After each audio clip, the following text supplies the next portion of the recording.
anytime. WFTS, streaming online. Music on the fly, ready on the line.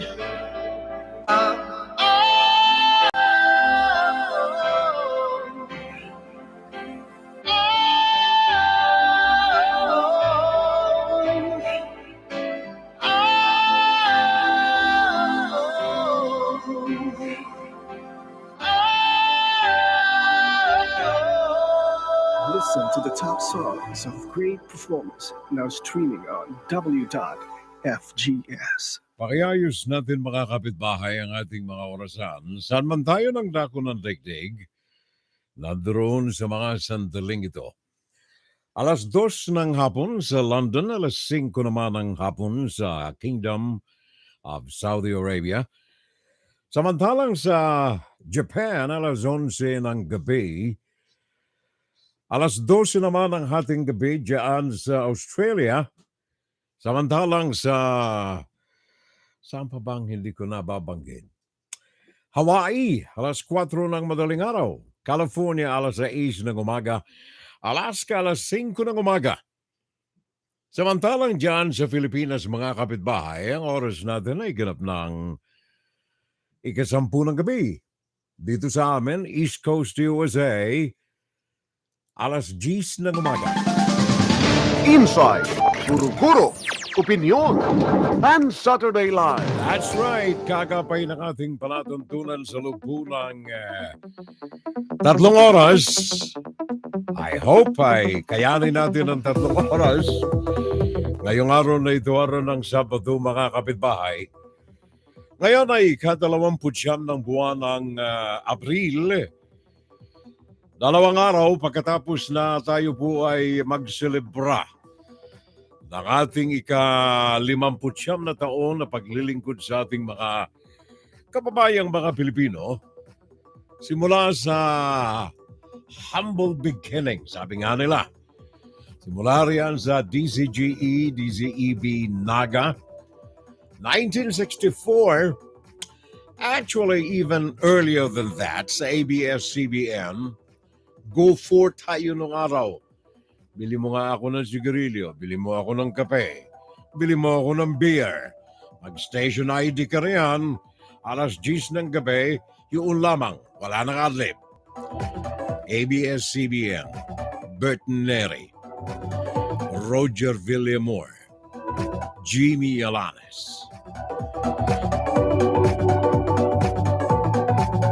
Well, good morning everybody. And good evening, Philippines. And good evening, Japan. Good evening, Leonor Kurata. Good evening po, Fiorel, sabi niya. Good morning, hindi morning, kay Bon Talagit. Good morning, good noon, good afternoon, or good evening. It's Fun Saturday.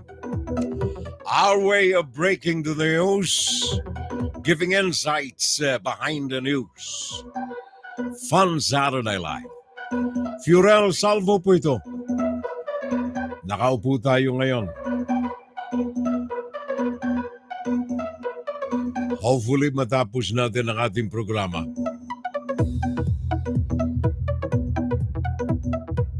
Nagbakasyon tayo nung araw ng Sabado eh. At nung Sabado before the last Saturday, isang oras lang ba tayo nakapagprograma. Ngayon sa ating pagbabalik, share done. Thank you, Leonor. Miss Kurata of Japan. Well, sa araw na ito, araw ng Sabado, again, ang banner headline sa mga pahayagan natin dyan sa Pilipinas ay China. China. Ang banner headline natin dyan sa Pilipinas. Ang ipokritong Chinese Communist Party government ng China. Ipokrito. Pag-uusapan natin yan mamaya ng konti. Our way of discussing views, insights behind the news. At yan ay ngayong araw na ito, Abril 29, araw ng Sabado, mga kapitbahay.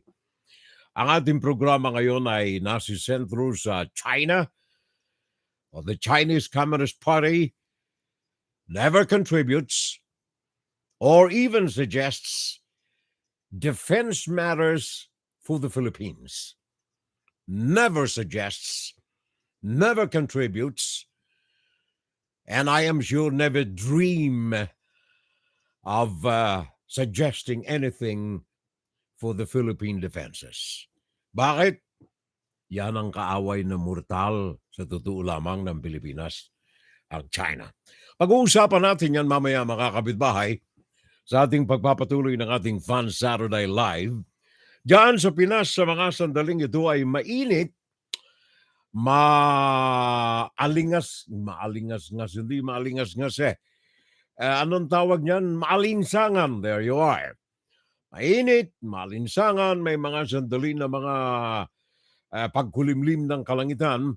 Pero okay lamang, walang sama ng panahong nakikita. Liban sa isang lindol na naganap kanina lamang ng alas 12 ng hating gabi, oras dito sa amin sa Pilipinas, sa Amerika, alas 12 ng tanghali kanina diyan sa Pilipinas. Earthquake information number 2 dated April 29, magnitude 5.2. Ang pinagmula ng lindol na ito riyan sa Pilipinas ay may 0.75 kilometers beneath the ground, sa ilalim ng lupa. Ito ay diyan sa Occidental Mindoro. Dahilan dito yung intensity 5, yam ng pinakang malakas nararamdaman, ay diyan sa Sablayan at sa Rizal, mga probinsya, mga munisipyo ng Occidental Mindoro. And then intensity 4, moderately strong, diyan sa San Jose at saka sa Paluan, Occidental Mindoro. And then Puerto Galera sa Calapan, San Teodoro sa Oriental Mindoro, yaan ay mga intensity 4. Intensity 3, diyan sa Maynila, Metro Manila area, kasama na ang Las Piñas, Lipa ang Batangas City, Abra de Ilog at saka Lubang sa Occidental Mindoro, at saka Alfonso diyan sa Cavite.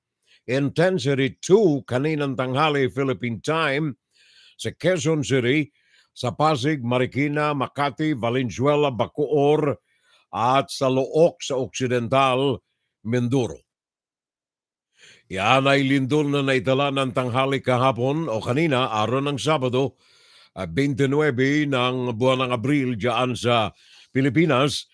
Ang epicentro nito nagtamo ng intensity 5 sa Blayan at saka Rizal sa Occidental Mindoro. Yan ay pinauuna po lamang natin para sa kapakanan ng ating mga kababayan riyan. May kalakasan, intensity 5, naganap alas 12 ng tanghali. Diyan sa Pinas kanina lamang araw ng Sabado, paring Jundi T. Valencia. Pare ko Viva Jesus! Thanks God, nandito tayo ulit. Nandito tayo ulit, pare ko sabi ng aking kaibigan Jundi Valencia, kumusta na lamang? Hello daw. At saka Viva Jesus. Ayan ang mga greetings ng mga Knights of Columbus. And then si paring Bonnie Año Nuevo, magandang hapon, Furel. At sa lahat ng mga kakamping natin, si paring Bonnie Bonifacio Año Nuevo ay nandyan siya sa Riyadh, Kingdom of Saudi Arabia. Sabi niya, hopefully you are doing fine. Well, tinitiis pare ko tinitiis kasi hindi ako mabubuhay na wala kayo, mga pare ko You are my second family. You are my second family. 59 years nitong Abril 27, nung ipinagdiwang natin ang ating ika-59 na taon na paglilingkod sa mga kababayan nating mga Pilipino. Sabi nung aking asawa nung isang araw, nung 29, nakasisiguro ka ba na 1964, April 27? Katatapos lamang natin ng high school niyan eh. Marso yung graduation namin ng high school. 1964, graduation namin ng high school. Sambuan, Abril 27, may payroll na ako sa Philippines Broadcasting. Sabi ko sa aking may bahay, eto na nga, print out ko ito ng records ng Social Security System ng Pilipinas. Abril 27, start ng work. Okay. Kaya nandito tayo pare ko Paring Bonifacio Anyo Nuevo. Ang aking kapatid si Ate Nens na nakahinga ng maluwag Sabi ni Ate Nens, welcome back and in good health sana tayo. May God bless you. Always, sabi ng aking kapatid si Ate Nena. Isa sa 10 kong kapatid. 11 kami Ako ang bunsoy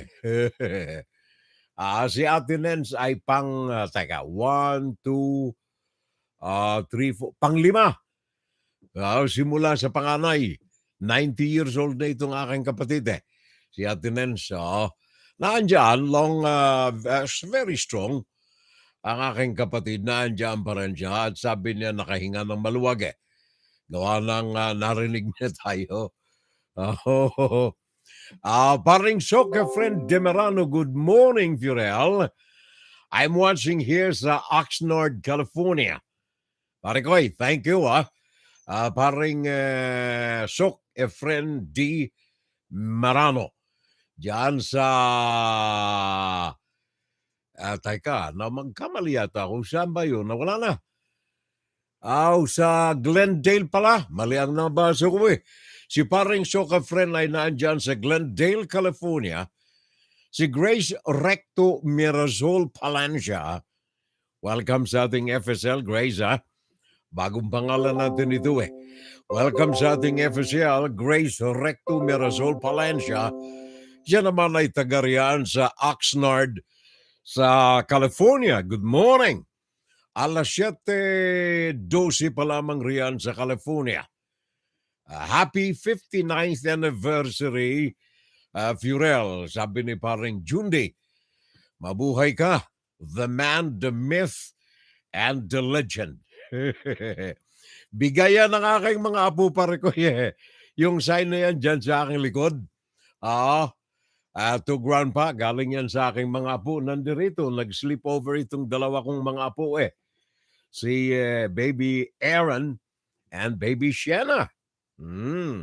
Sabi niya kagabi sa kanyang mga magulang, Mom, you can go home. We'll sleep over on grandpa's. Yung dalawa namin nga po Friday evening nga naman Paring Jundi, thank you At sa kay paring Junior Dal, good morning bro. At sa lahat ng mga viewers natin, happy watching sa inyo po lahat. By the way, ang Japan, ito ang isa sa mga loyal friends ng Pilipinas. In spite of the miseries na naramdaman dinama na magkabila ang panig the Philippines and Japan during the Second World War, ang Japan ay isa sa mga major partners ng Pilipinas. Number 1, of course, ang US and then Japan. Binigyan ng karangalan ng dating defense chief na si Lorenzana at saka 3 iba pa. Ito ay dahilan sa mga nagawa ni Defense Secretary Delphine Lorenzana. Tama ba yung aking pagkakakuha? Sandali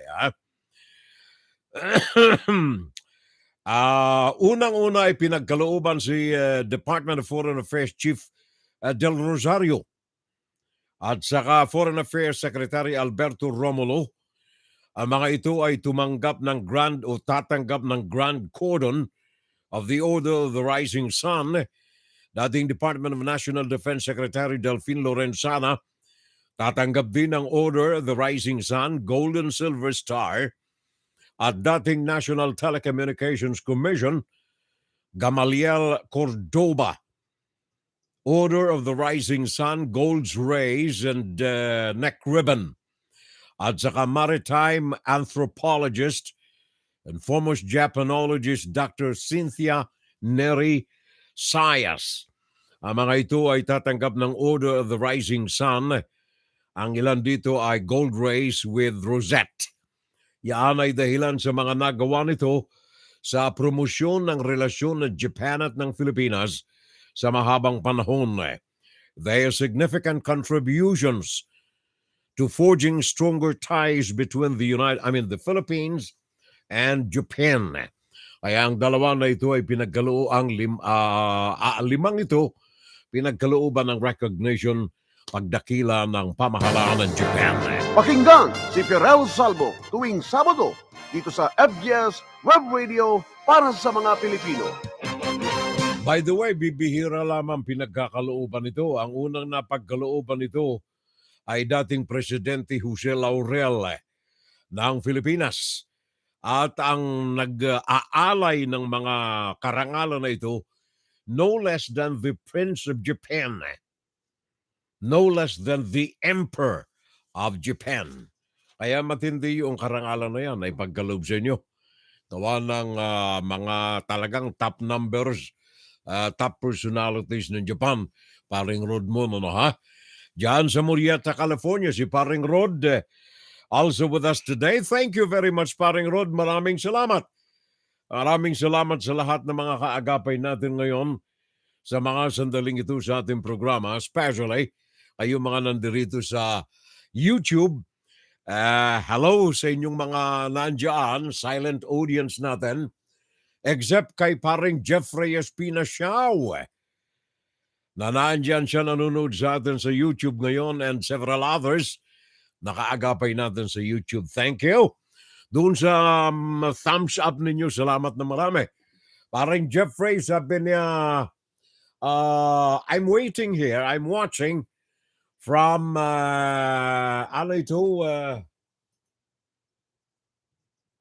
Lethbridge, Canada. There you are. Malayo-layo sa akin yung aking monitor screen kasi Lethbridge, Canada.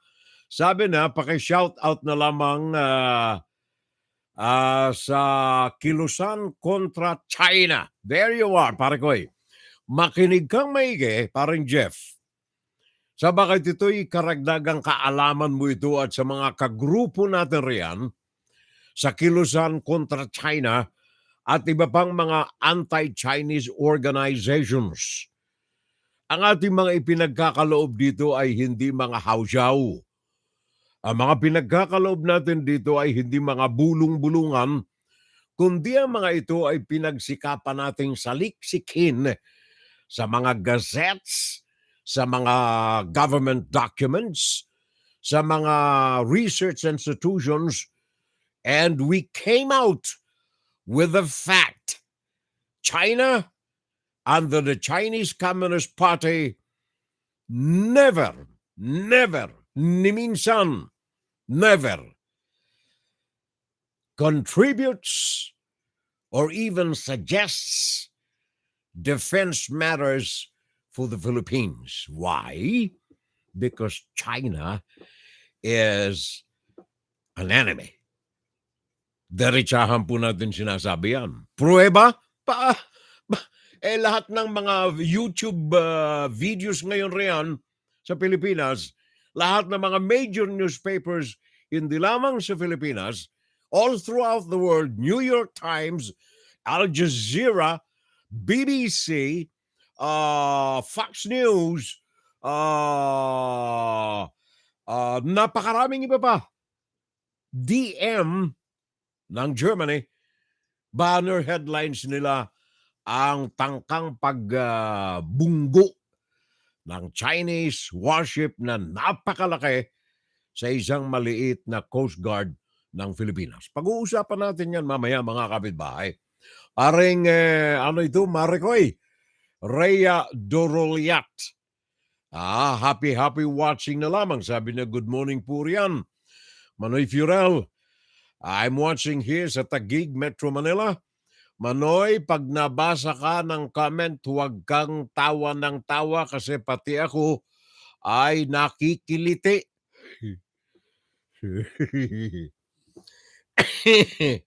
Pati siya'y nakikiliti eh.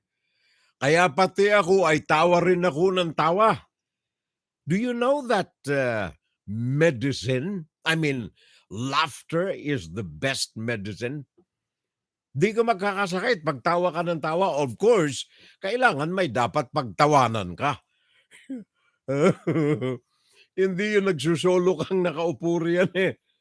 Nakatunganga ka, ano ha? Pinagmamasdan mo yung bagsak ng ulan, kagaya dito sa amin.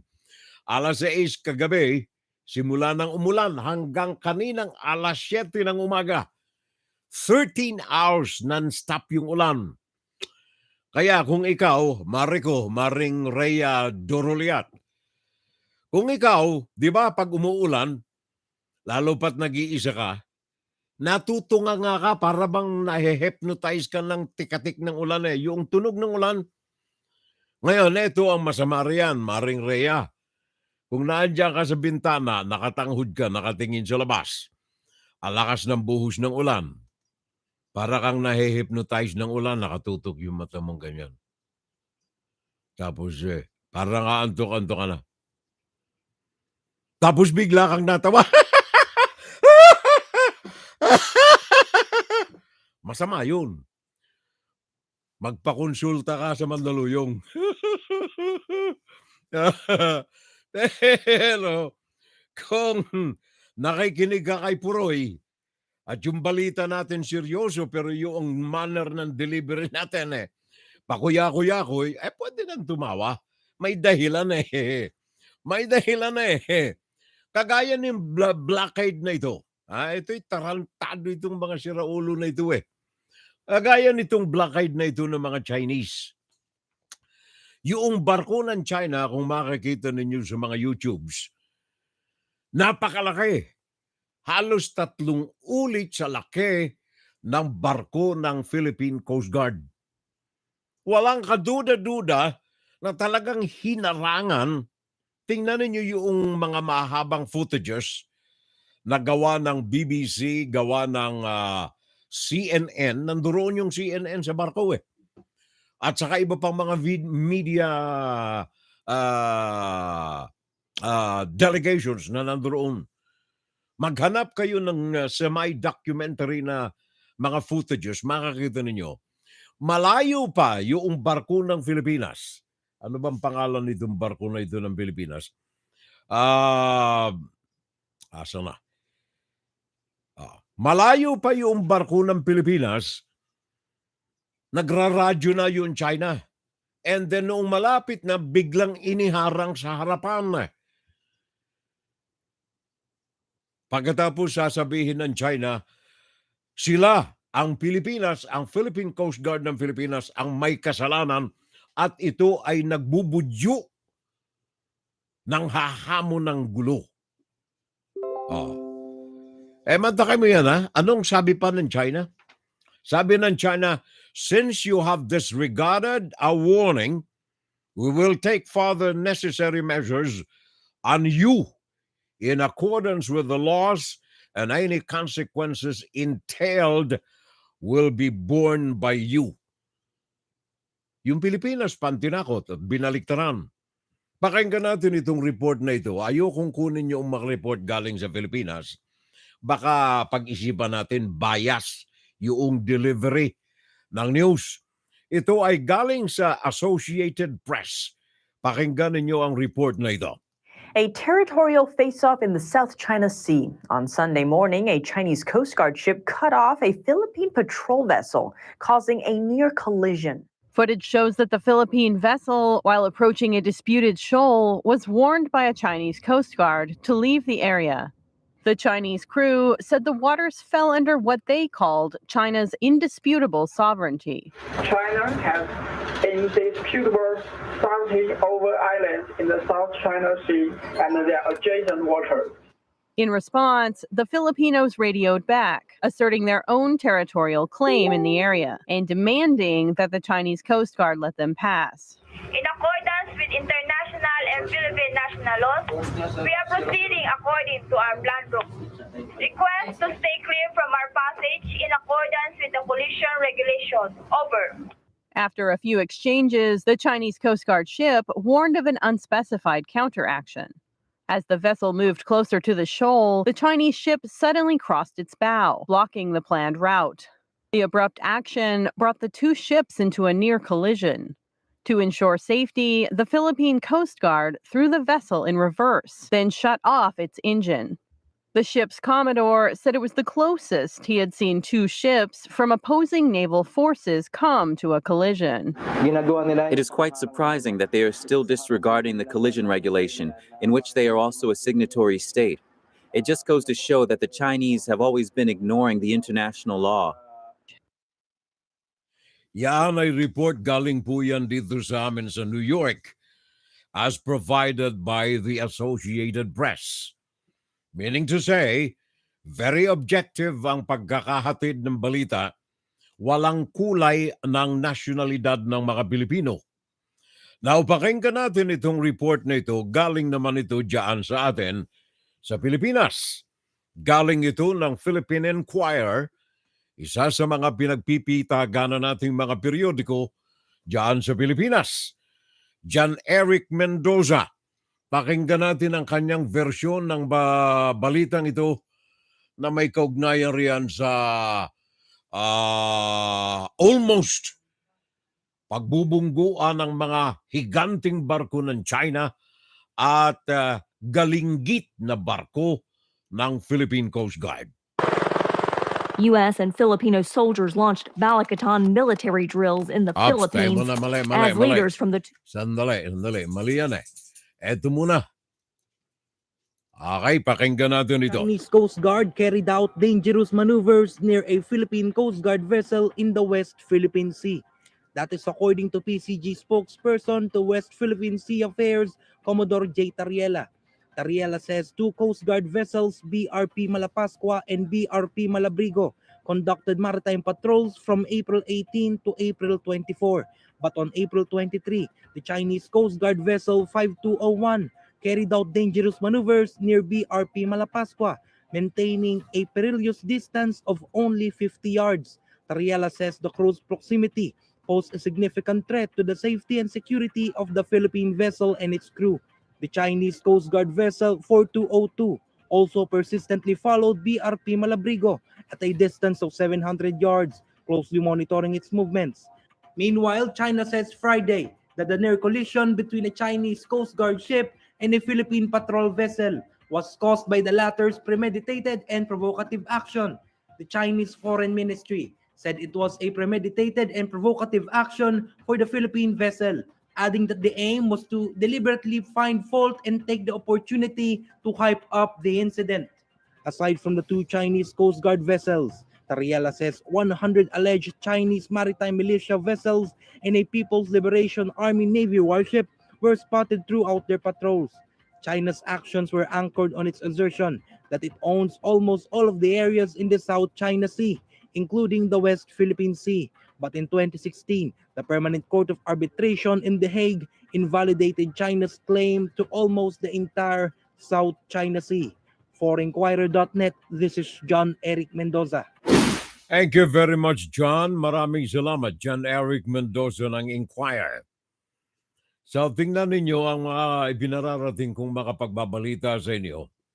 Pinipili ko yung objective ang approach sa mga balita para maliwanag na nauunawaan ninyo. Dito sa report ni John Eric, mapapansin ninyo na binabaliktad pa ng China yung pangyayari. Sa kabila ng presensya ng napakaraming mga media personalities, not only from the Philippines, but worldwide. Nandiyan yung CNN. In fact, may kinatawan dyan galing dito sa New York yung Associated Press at maraming iba pa. Every one of these people sa media ay nagsabi na ang galaw ng barko ng China ever since na kanilang makita ay talagang pag-shadow o kaya pagsunod sa dalawang barkong maliliit ng Pilipinas. Tangkang pagpigil na tumuloy sa direksyon itong mga barkong Pilipinas sa kanilang mga patutunguhan. Ano ang reaksyon naman ng ating mga politiko? Sabi ni paring Junjun Ming Akabayo, pare ko eh. Lagi ako nagkakamali pare ng apelyido no. Paano ba ito? Pamiriendahin na lang kaya kita. Pamimeriendahin ko na lang ang pare natin Junjun Ming Akabayo. Pag siya'y pumunta rito sa New York. Kaya ang lakas ng loob kong manghamon ng merienda eh. Ang layo ng pare ko eh. Sabi niya parang Junjun Ming Akabayo, ang naniniwala lang dito sa mga palusot na ito ng China ay si Digong o Rodrigo Duterte, si Dugong, si Dugong, si Bato de la Rosa, at saka si Harwe Roque. Sila lamang ang mga naniniwala rito sa China kasama na ang kumpare ko si Salpanelo. At saka yung mga taga SMNI ni Kibuloy, sabi ni parang Junjun Ming Akabayo. Di ba? Sabi ni Junjun Ming Akabayo. Do you remember? Alala ninyo, ano yung dapat alalahanin natin? Kaya nga sabi ko, sabi ko na eh. gusto ninyo, gawain na lang ninyo kaming province, Fujian, pati Philippine province of China. Nakita na ninyo, yun ang suporta natin kay parang Junjun Ming Akabayo. Ang sabi ni Digong, gawin na lamang ninyo kaming province of China, wag kaligtaan. Yan ang sinasabi ko eh. Yun ang sinasabi ko mga pare ko, mga mare ko. Ano ang sabi ng mga senador natin? Bakit meron naman tayo mga tunay pa rin mga senador yan. Mga senador na, dalawang uri ng mga tunay o nagtutunay-tunayan ng mga senador. Yung mga senador na nakikita nila na matatalo sila sa eleksyon, kaya pumapanig doon sa mga kalaban ng China. At saka yung mga senador na talagang totoo naman, busilak sa kanilang kalooban, na talagang ang China ay pinaniniwalaan nilang kaaway ng Pilipinas. Kaya nga ba't sabi ko, fact, China, the Chinese Communist Party, never contributes or even suggests defense matters for the Philippines. A clear sign that this people is an enemy of the Filipino people. Maliwanag ho yan eh. Ano ang sabi nitong ating mga senador? Ano ang sabi ng mga tunay na mga senador natin? Wala na. Walang sinabi. Meron. Pakinggan natin. Senators are disappointed over the latest incident between the Chinese Coast Guard and the Philippine patrol vessel in the Philippine territory. It can be recalled that there was a radio challenge between the Philippine and Chinese Coast Guard in the West Philippine Sea, which PTV News even personally observed. Stay clear from our passage in accordance with the collision regulation and leave the area immediately. Over. There is nothing else to call for this kind of incident for Senator Ronald de la Rosa and Senator Jinggoy Estrada. Sa akin, sobra ng pambubuli ito ng mga Chinese military. Salamat. Sobra na pambubuli nito. May nakakakilala na. We really cannot fight them and we really cannot afford to enter into a war against them. And syempre, we have to seek help from our allies. Mm-hmm. Senator J.V. Ejercito called the incident as disrespecting our sovereignty. According to Senator Risa Hontiveros, it is time for the Philippines to be more active in building more alliances. She is also urging that the Philippines work on building bigger coalition of countries opposed to China's misbehavior. Meanwhile, for an expert, this is a violation of our sovereignty. Kasi ang tingin natin ay sa ating yung area na yan at hindi dapat sila pumapasok sa ating exclusive economic zones. Banlawi expressed concern that it may result to an accident as a possible worst-case scenario. Kaya nga isa sa mga hakbang para maiwasan yung miscalculation, hindi lang yung dalawang parties kundi na rin yung mga other parties in the West Philippine Sea. Kasama na dyan yung Vietnam at kasama na din yung Malaysia at to a certain extent ang Taiwan. Daniel Manalastas for The Nation. Thank you, Danny. Maraming salamat, Daniel Manalastas. Maraming salamat sa iyo, pare Goy. And thank you sa iyong outfit, sa inyong company, for cooperating with our program. Salamat. Maraming salamat. Now, itong si BBM, Bongbong Marcos, ay lilipad bukas, araw ng Sunday, patungo rito sa amin sa Washington, D.C.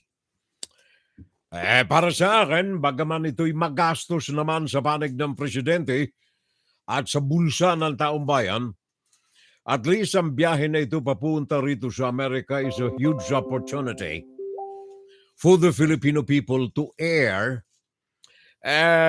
the views, the requests, and the demands, and the needs of the country. Lalo't may kaugnayan dito sa mutual agreement between the United States and the Philippines, and especially the relationships of the two countries in regards to China. Ito ang dapat na ipinapano kala natin kay Bongbong Marcos pagpunta rito. Kung ako sa kanya, kung ako ang presidente, luckily hindi ako ang presidente ng Pinas, ano? Pero kung ako ang makakaharap ni Joe Biden, sa harapan mismo ni Joe, sasabihin ko sa kanya na ang Pilipinas, the Philippines and the United States have been together since 1898.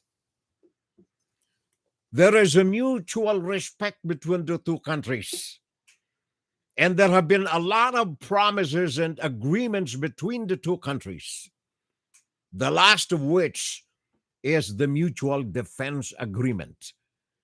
Kung ako ang presidente ng Pilipinas, eye for an eye, tititigan ko sa mata si Joe Biden. Joe Biden, ang kaaway natin dalawa, ito'y kinatatakot na sabihin ni Duterte, ang kaaway natin dalawa ay ang China. Marami ng pambubuli ang China na ginagawa sa Pilipinas, panliliit ng China sa Pilipinas. Now answer me, frontally, sagutin mo ako, sasamahan mo ba ako sa patrol at itaboy natin ang mga Chinese sa loob ng exclusive economic zone ng Pilipinas sa West Philippine Sea? Diyan ninyo makikita. Kung sasabihin ni Joe Biden, walang kajuda-juda. Or, baka sabihin ni Joe Biden, tayo mo na, konsulta muna ako sa Kongreso. Dapat iyaan ay maliwanagan ng maigi. Pakinggan natin, may report tayo rito sa dalaw ni Presidente Marcos dito sa Amerika, Mel Maribuhok. President Ferdinand Marcos Jr. will stress his desire to have a peaceful South China Sea in his upcoming official working visit to the United States from April 30 to May 4. According to Foreign Affairs spokesperson Teresita Daza, the two leaders will likely discuss maritime cooperation in South China Sea issue.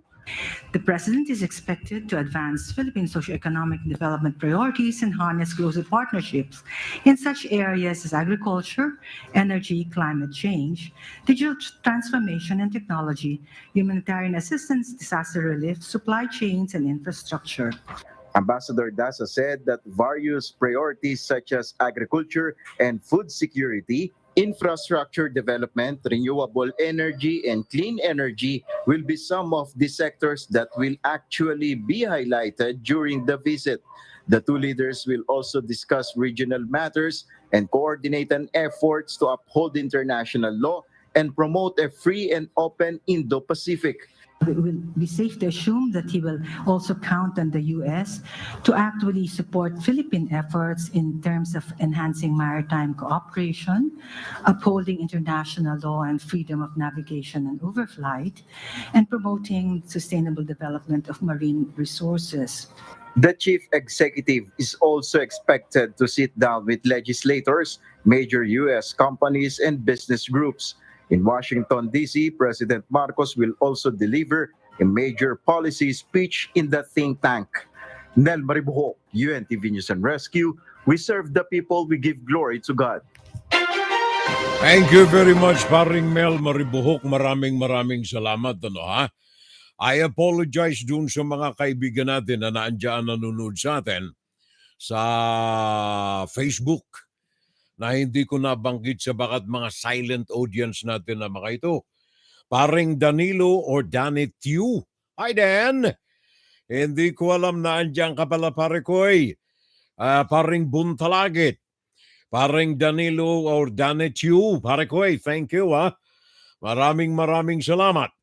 Ay, teka, sandali. Baka may makaligtaan na naman tayo eh. Lamikar Danita. Lamikar Danita. Babae ba si Lamikar o lalaki? Gawa ng yung litrato niya rito eh. Si paring Tony pa yata to eh. Lamikar Danita. Watching our show today. Maraming salamat. At saka Grace Recto Mirazol Palencia. Also with us today. Thank you. Maraming salamat kay hold on, sandali. Kay Junior Dal. Nandiyan din kaagapay natin, Rodmon. And then si paring Roland Tan. Aha, thank you. Roland Tan, pare amaring Rogelia Briones, also watching us today. Briones, Bicolana or Bisaya. Roland Tan, Rogelia Briones, and then of course si Maring Rhea Doroliat, paring Ed Tulosa. Nandito na ba kayo ni Mare? Nandito na ba itong pare kong lamierda ng lamierda? Ang ating city assessors executive ng Jersey City. Paring Ed Tulosa. O kalalamierda lang nito sa Europa eh. Or nandoon pa. The last time alam ko, nasa London itong mga ito eh. I don't know kung nakauwi na ang pare natin. Ed Tulosa, Maring Mari DJ Tulosa, at sa mga anak. Family excursion sa Europa. Ronald Gianga pare ko, thank you. Maraming salamat, Ronald Gianga. And then Elmera Vinilia also with us today. Maraming salamat. Kay Maring Evelyn Punsones, thank you also. Maraming salamat din. Ano ang mga ginagawa ng mga insektong yaan sa karagatan ng ating nasasakupan? Maliwanag na atin ito sa ilalim ng exclusive economic zone ng UNCLOS. Ang sobra na talaga ang pambuboli na ito na taktika ng tusong mga insekto. Sabi ito ni pare natin, Bonifacio Anuevo. Galit na ang pare ko eh. Kaya sabi ni Junior Dale, Davao is the capital of China. Ang OIC nito ay si Digong. Si Digong ang OIC nito. Kaya nga sabi ko, ito na naman. Gusto ninyo, gawain na lang ninyo kaming province, Fujian, pati Philippine province of China. Nakita na ninyo, yan ang tinig mismo ni Digong. Authentic. Paring Obet Vasquez, nanonood din sa atin itong pare natin. Thank you very much, Obet. Maraming salamat. Ano kayang sagot ni Ngiwi pag sinabing ibalik mo ang ICC at palayain si De Lima at expedite mo si Kibulok? Sino ba yung iwi? Hindi ko alam to pare ko, parang Junior Dal. Marcialito Marcaida. Kaagapay din natin sa mga sandaling ito, Marcialito Al-Qaeda. Thank you. Al-Qaeda, hindi. Marcialito Marcaida. Okay. Marcaida, hindi Al-Qaeda. Para maliwanag. Wala ho tayong bias dito kung nariringgan ninyo ako na mga promotional, sabihin na natin, news or items for the United States. Sabagat, kung ito man ay tunog promotional, ito naman ay totoo. In fact, ang Amerika ang isa sa mga long-time allies ng Pilipinas. Washington remains the most important and the most strategic trading and investment partner of Manila. Yan ho ang dapat nating itutok sa ating mga ulo, especially kayo mga miyembro ng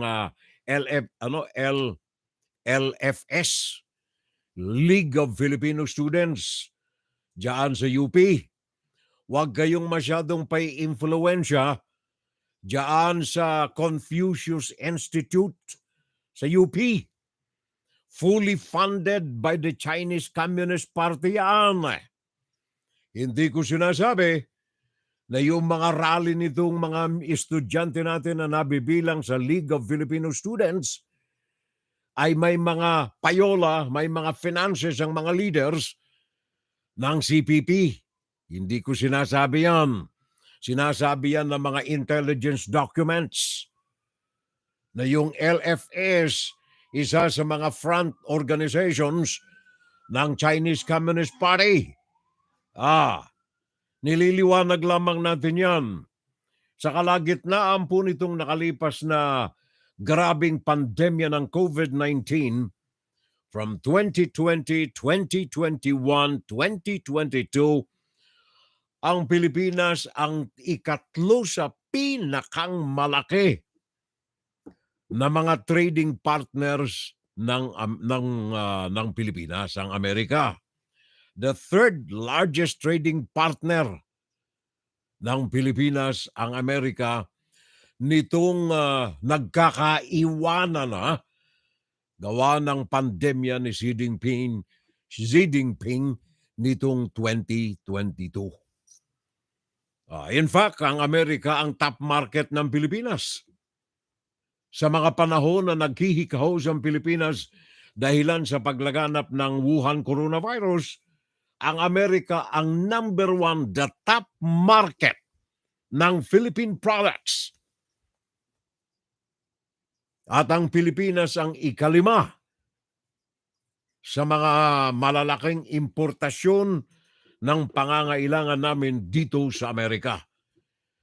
Not only because of the needs for products, but because of humanitarian reasons. Nililiwanag po lamang natin yan. Gawa ng kung pakikinggan ninyo si Nabamba, mga naandyan sa SMNI, ang pare kong si Sal Panelo, sa bagay, KM yan nung araw si Sal.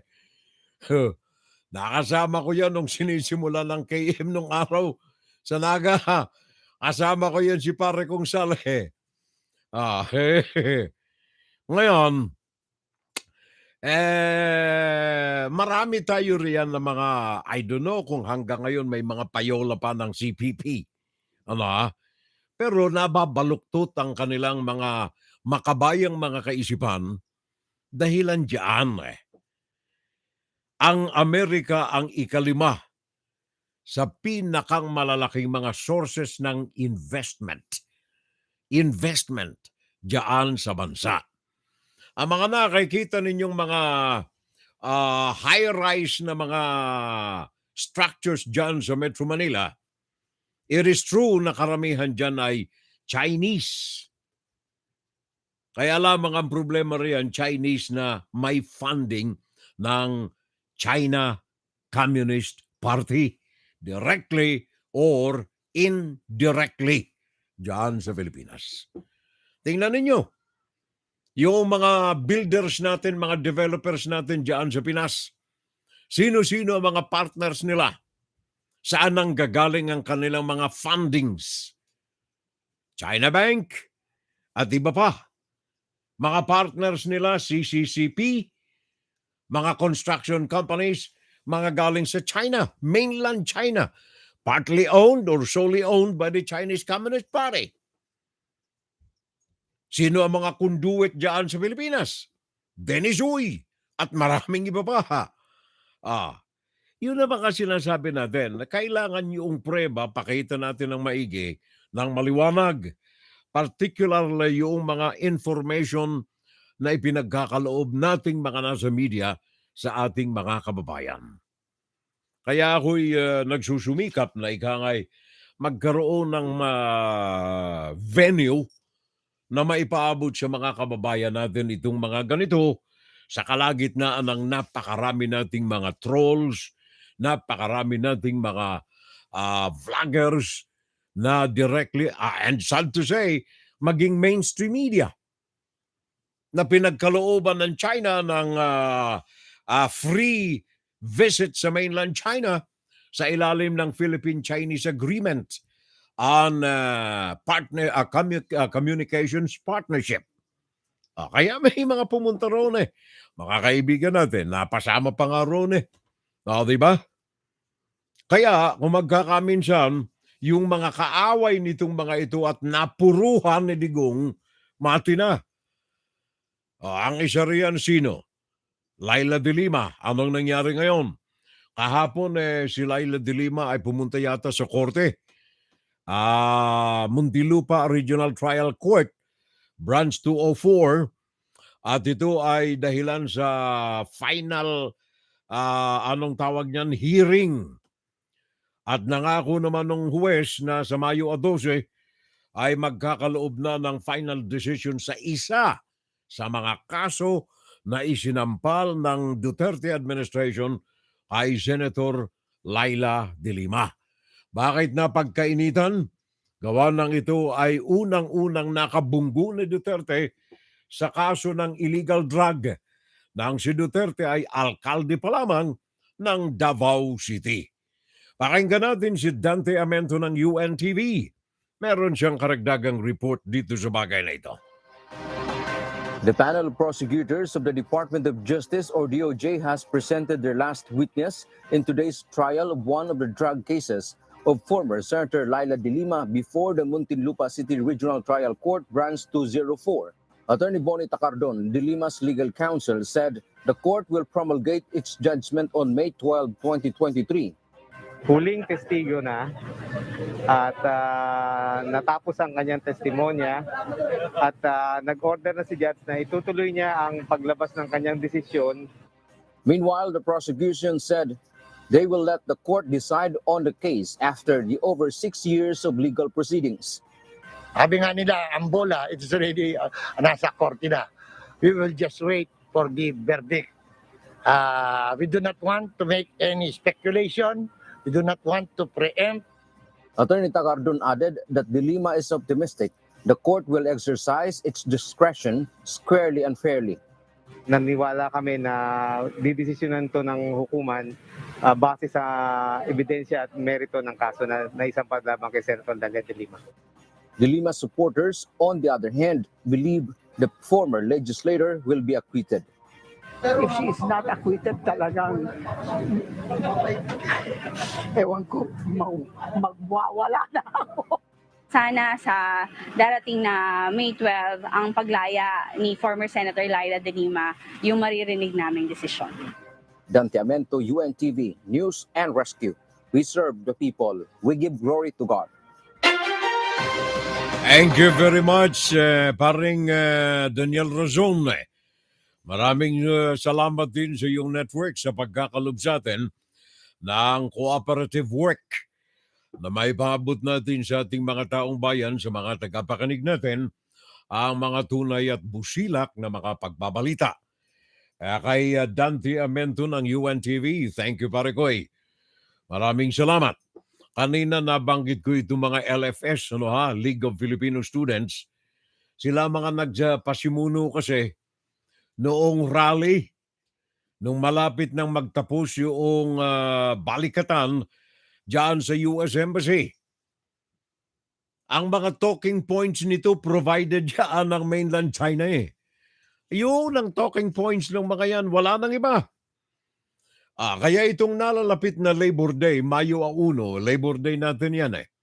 Diyan sa Pinas, Mayo 1. Meron diyan na namang mga pagtitipon-tipon ng ating mga manggagawa at sinasaluduhan natin. Lahat naman tayo ay mga kabilang sa mga sektor ng mga manggagawa. Ang atin lamang ditong pakiusap, huwag nating gamitin ang dapat ay pagdakila sa mga sektor ng mga manggagawa sa bansa na salabusaban natin ng kulay ng politika. Iwasan natin itong mga bagay na ito. Alam kong maraming mga grupo riyan na ngayon ay nagsasagawa ng mobilization.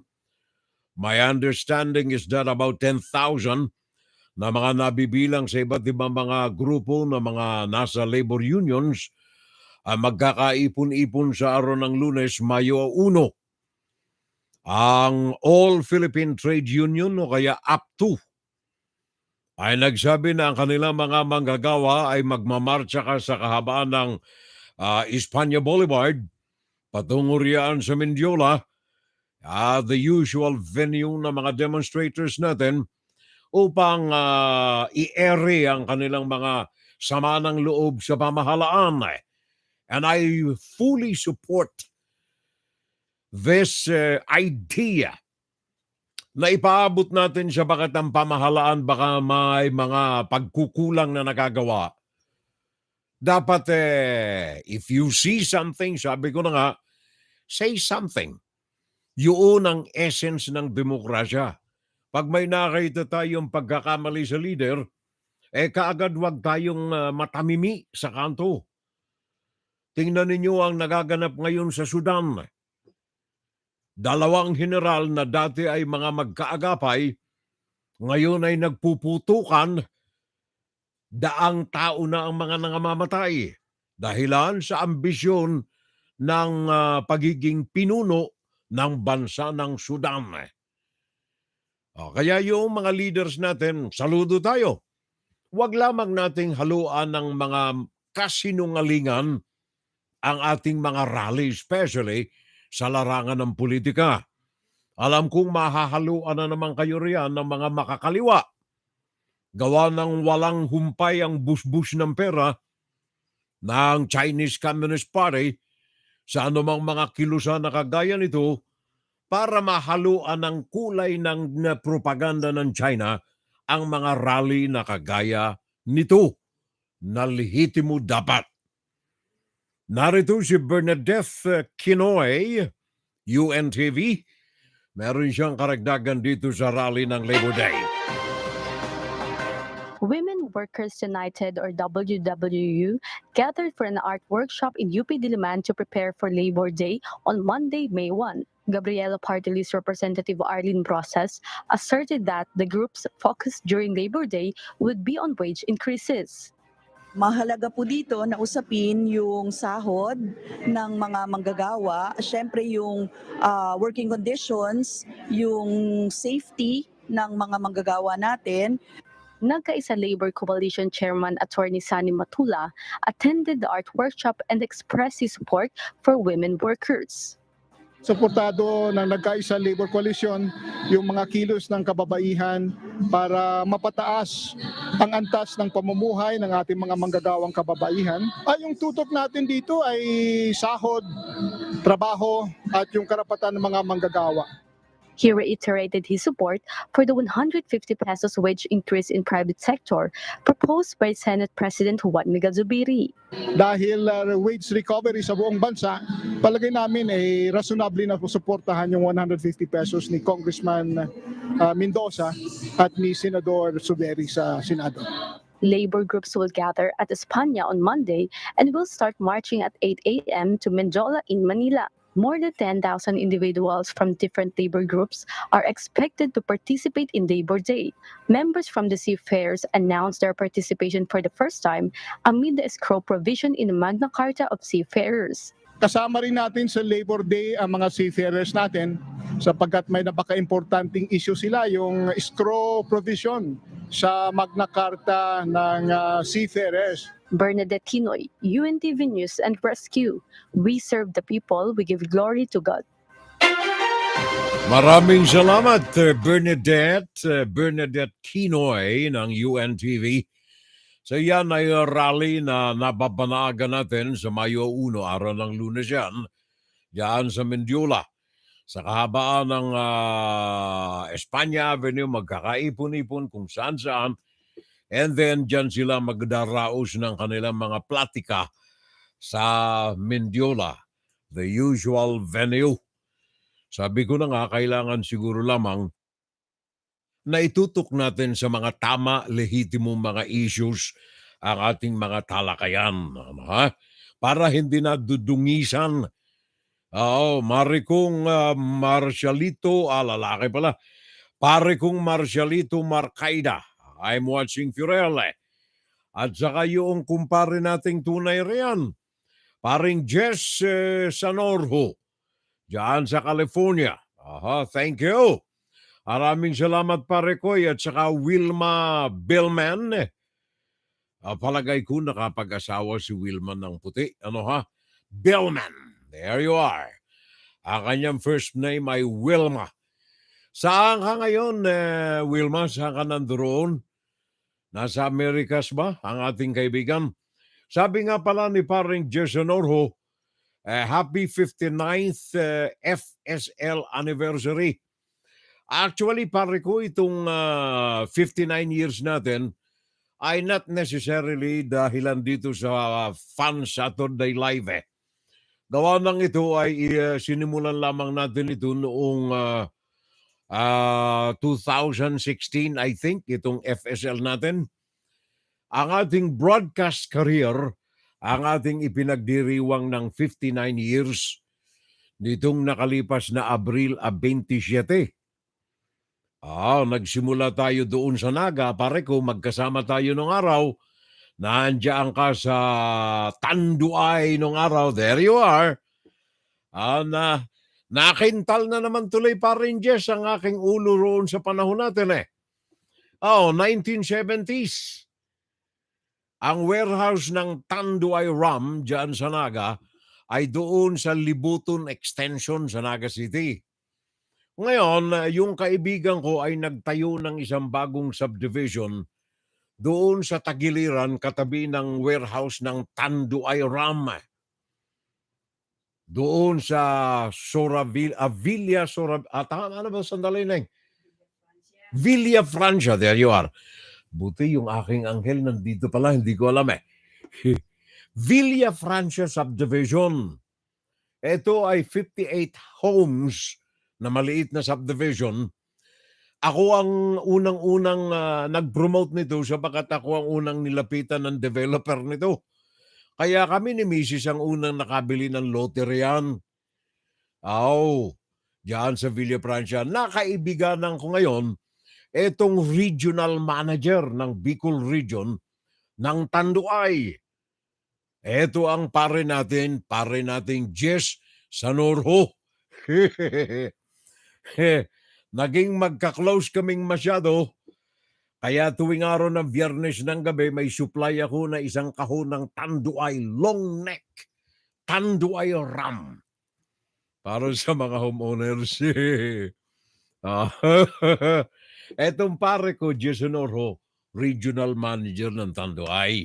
Kaya inaanak namin ni Mrs. yung kanyang anak na babae. Kaya paring tunay ito Aray ka those were the days. Nung araw, 73, nung tinayo namin yung bahay na yan dyan, nasa Radio Mindanao na ako nung araw Pinirate na ako ng Television Channel 13 at saka ng DZHM ng RMN. Kaya doon kami nagkakilala na ng pare ko. Pero nagsimula ako 64 diyan sa Filipinas Broadcasting Network. DZGE and DZEB. Baras ka naman. WFGS Broadcasting worldwide, day and night time. WFGS streaming online, music on the fly, ready on the line.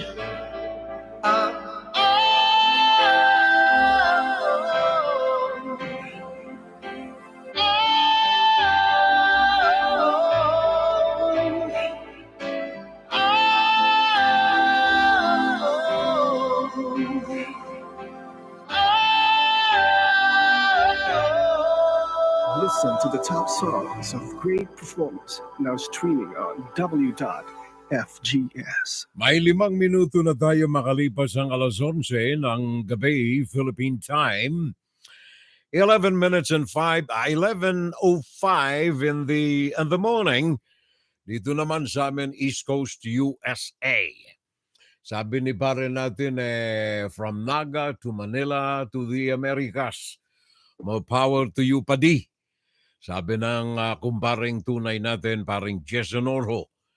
Si paring Junjun Ming Akabayo, sabi niya, ginantihan ni Gloria at digong si Senator Laila de Lima. Walang kajuda-juda yan, pare koy. Walang kajuda-juda. Diyan magaling ang mga trapong politicians kasi sa Pinas Mga purong cash at sinungalingan Sabi ni paring Jason Orho, happy 59th year in broadcasting. Furel and more power and God bless. Sabi naman ito ni Grace Recto Mirazol Palencia. Magaling ha? Grace, sandali, saan ba yung aking There you are. Grace Recto Mirazol Palencia. Inside, Guro-Guro, Opinion, and Saturday Live. Ang ating pamagat sa ating palatuntunan ngayong araw na ito, Abril 29, 2023. Fact, prueba. China or the Chinese Communist Party never contributes or even suggests defense matters for the Philippines. Ano ang ipinakikita nito? A clear sign that China is an enemy. Tingnan natin ng ilang mga prueba, ay sungkit-sungkitin natin itong mga nakalipas sa ating mga nakaraan mga kababayan. Dito sa Amerika, let us analyze the situation para magkaroon tayo ng maliwanag na comparison. Gawa ng ang panig ng Chinese Communist Party walang humpay sa magitan ng United Front Work Department ng Chinese Communist Party. Ito ang kanilang marketing and promotion arm ng Chinese Communist Party. Department of Central Committee of the Chinese Communist Party. Officially, ang trabaho nito ay United Front Work. Ano ang trabaho? Mag-influensya, magbigay ng mga dole-outs, magbigay ng mga materials, magkaloob ng mga talking points sa mga sympathizers nito, mga front organizations sa iba't ibang panig ng bansa, kasama ng Pilipinas. Sa magitan ng Confucius Institute diyan sa Pilipinas, na nasa 5 universidad diyan sa Pilipinas, at ito ay pinamamahagi sa mga front organizations, kagaya for example ng LFS, League of Filipino Students. Now, nais nating yung propaganda nito, at least maibalanse natin ng programang ito sa magitan ng pagkakaloob sa inyo ng mga prueba, ng mga facts, galing sa mga gazettes, mga documentations, hindi lamang galing dito sa Amerika, kundi sa iba't ibang mga bansa na ipinagwawagay-waya ng kalayaan ng demokrasya. Dito sa Amerika in particular, sa kasalukuyan ng mga Pilipino rito na ang karamihan ay mga American citizens na, eto'y nabibilang lamang ito sa census. Hindi pa kabilang riyan si nanay, si tatay, na kinuha ng mga legal na mga Pilipino, American citizens na nandirito, para maging kasama nila sa bahay. Naalala ko yung ilang mga kaibigan kong mga puti, especially nung ako'y aktibo sa real estate. Mga clients ko nagbibiro, you know what, Fiorello, this is already known to us. Meaning sa mga komunidad nilang may mga asasawang mga Pilipino. Sabi nila, you know what, we Americans and even foreigners, if we marry a Filipina, we are prepared to marry not only the Filipina, but the family as a whole. Yan, palasak yan eh. Mag-asawa ka ng Pilipina, ang pinakakasalan mo ang buong pamilya. And they don't regret it, by the way. Hindi nila sinasantabian. Tanggap nila yan eh. Yan ang katotohanan ng kulturang Pilipino. So in the United States right now, according to the 2022 census, meron tayong 4,500,000 legal Filipinos living in the United States. Kasama na rin yung Hawaii, Alaska. 4.5 million Filipinos. Legal yan, ha? Di pa kasama riyan si nanay, si tatay, yung mga kapatid. Nay, punta nga kayo rito sa amin kasi po nagtatrabaho kami ni Pidoy eh. Wala hong mag-aalaga kay Neneng eh. Alam naman ninyo, ayoko ng mga kung saan-saan ito pinapupunte. Punta na po kayo dito, Nay. Sama na ninyo si tatay. Maya-maya, nandiyan na si nanay, si tatay. Kasama na. Yun, hindi yun American at saka magkakaminsan turista pa. Sabi ni nanay, Ineng, yung bunso mo namang kapatid, nandoon pa nag-aaral. Paano ba to? Ayun naman namin nandoon sa kanyang tiyahin. Dito na kaya natin pag-aralin? So either student visa o kaya bisita mo na rito. Ngayon nandito na sila. Kaya kung isasama natin yung mga TNT kung tawagin natin, mahigit pong 5.5 milyon ang mga Pilipino dito sa Amerika. Alam ninyo ang Pilipinas, sa inyong record ko rito, ang Pilipinas ang isa sa pinakang malaki na bilang ng may mga kasamang illegal na mga mamamayan sa Amerika, undocumented immigrants. Philippines is the third Asian country with the most unauthorized immigrants in the United States.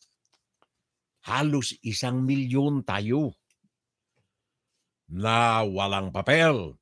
Pero si Uncle Sam nagbubulag-bulagan na lamang. Anyway, ang mga Pilipino dito sa Amerika, ang kinikilalang pinakang hardworking, talagang sub-sub sa trabaho, mapagkakatiwalaan, highly respected and highly regarded sa mga labor force dito sa Amerika.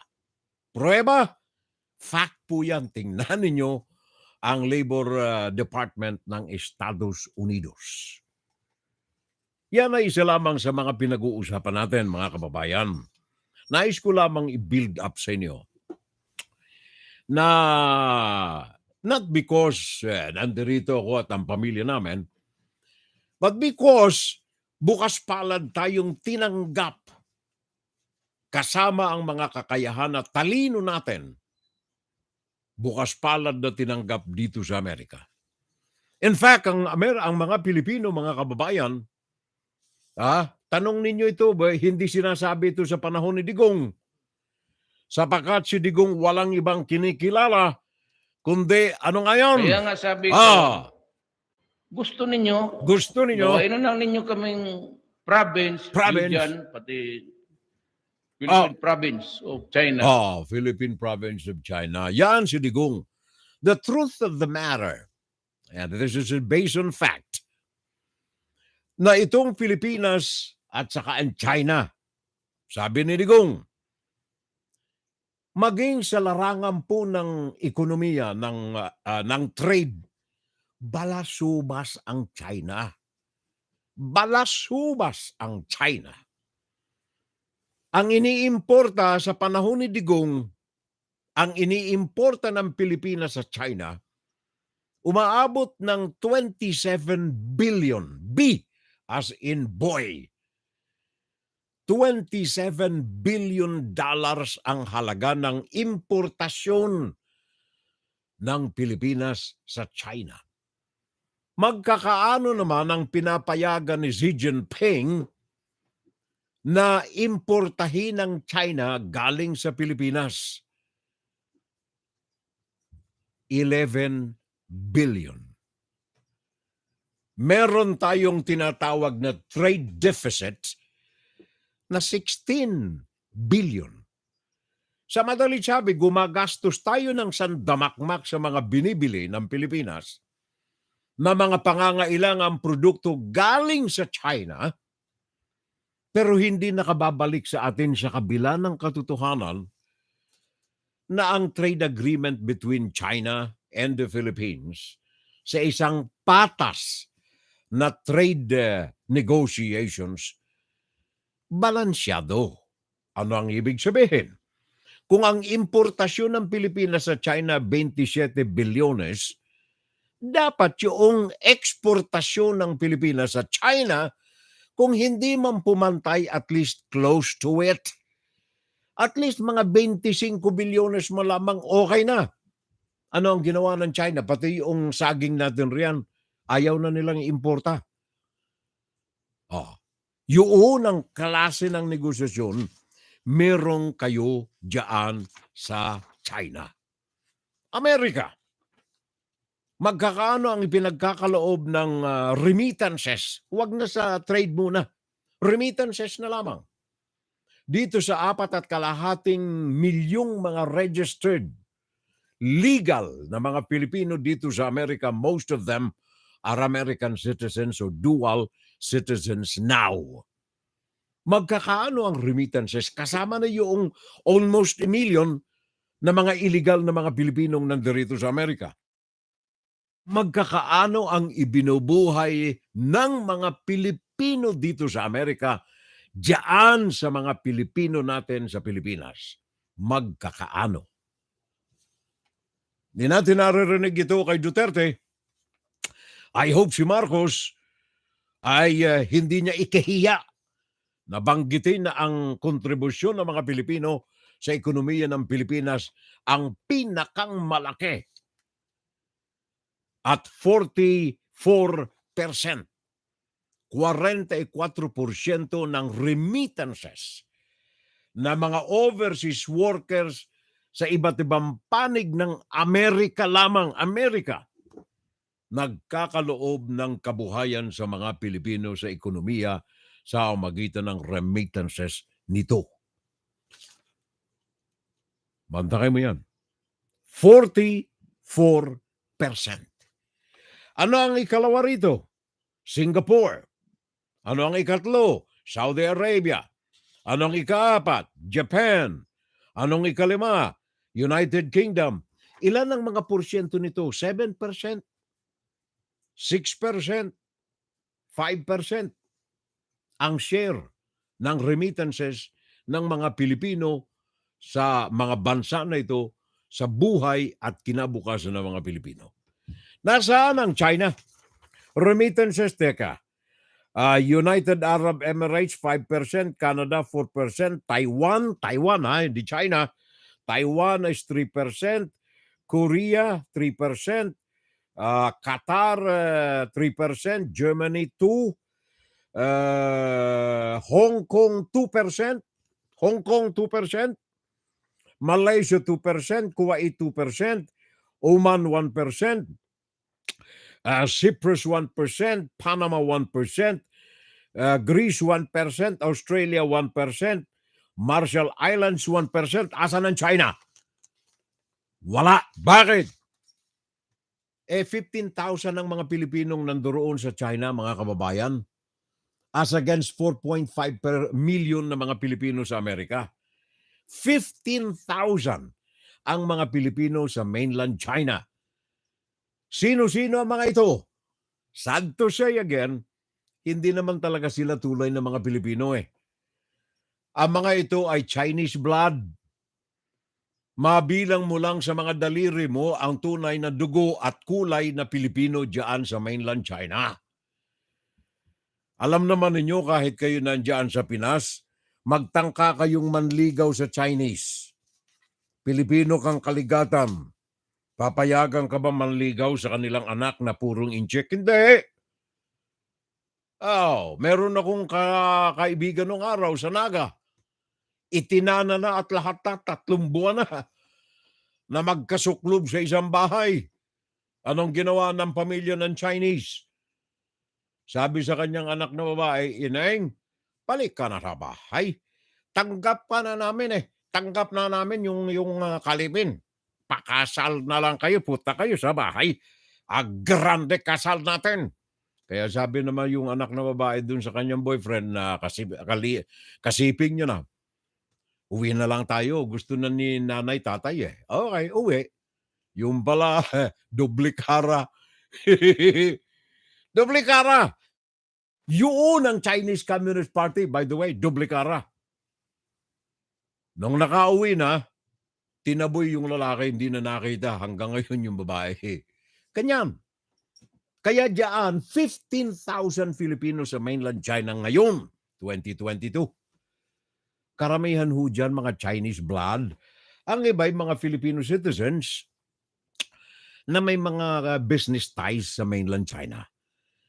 So yun ang masaklap riyan mga kababayan. We are trying to dissect. Niliwanag natin ang disparity between the United States at saka ng China. Comparative analysis kung tawagin natin. 15,000 as against 4.5 million. Kaya yung California ang pinakang malapit sa Pilipinas sa mainland America. Kaya ang karamihan sa mga Pilipino na andyan sa Los Angeles, 600,000, 500,000, na andyan 1 million, 2 million, 2 million na. Dyan sa California alone.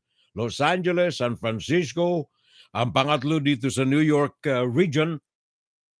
Kasama na kami rito sa New Jersey, Connecticut, East Coast, halos 1 milyon ang mga Pilipino rito.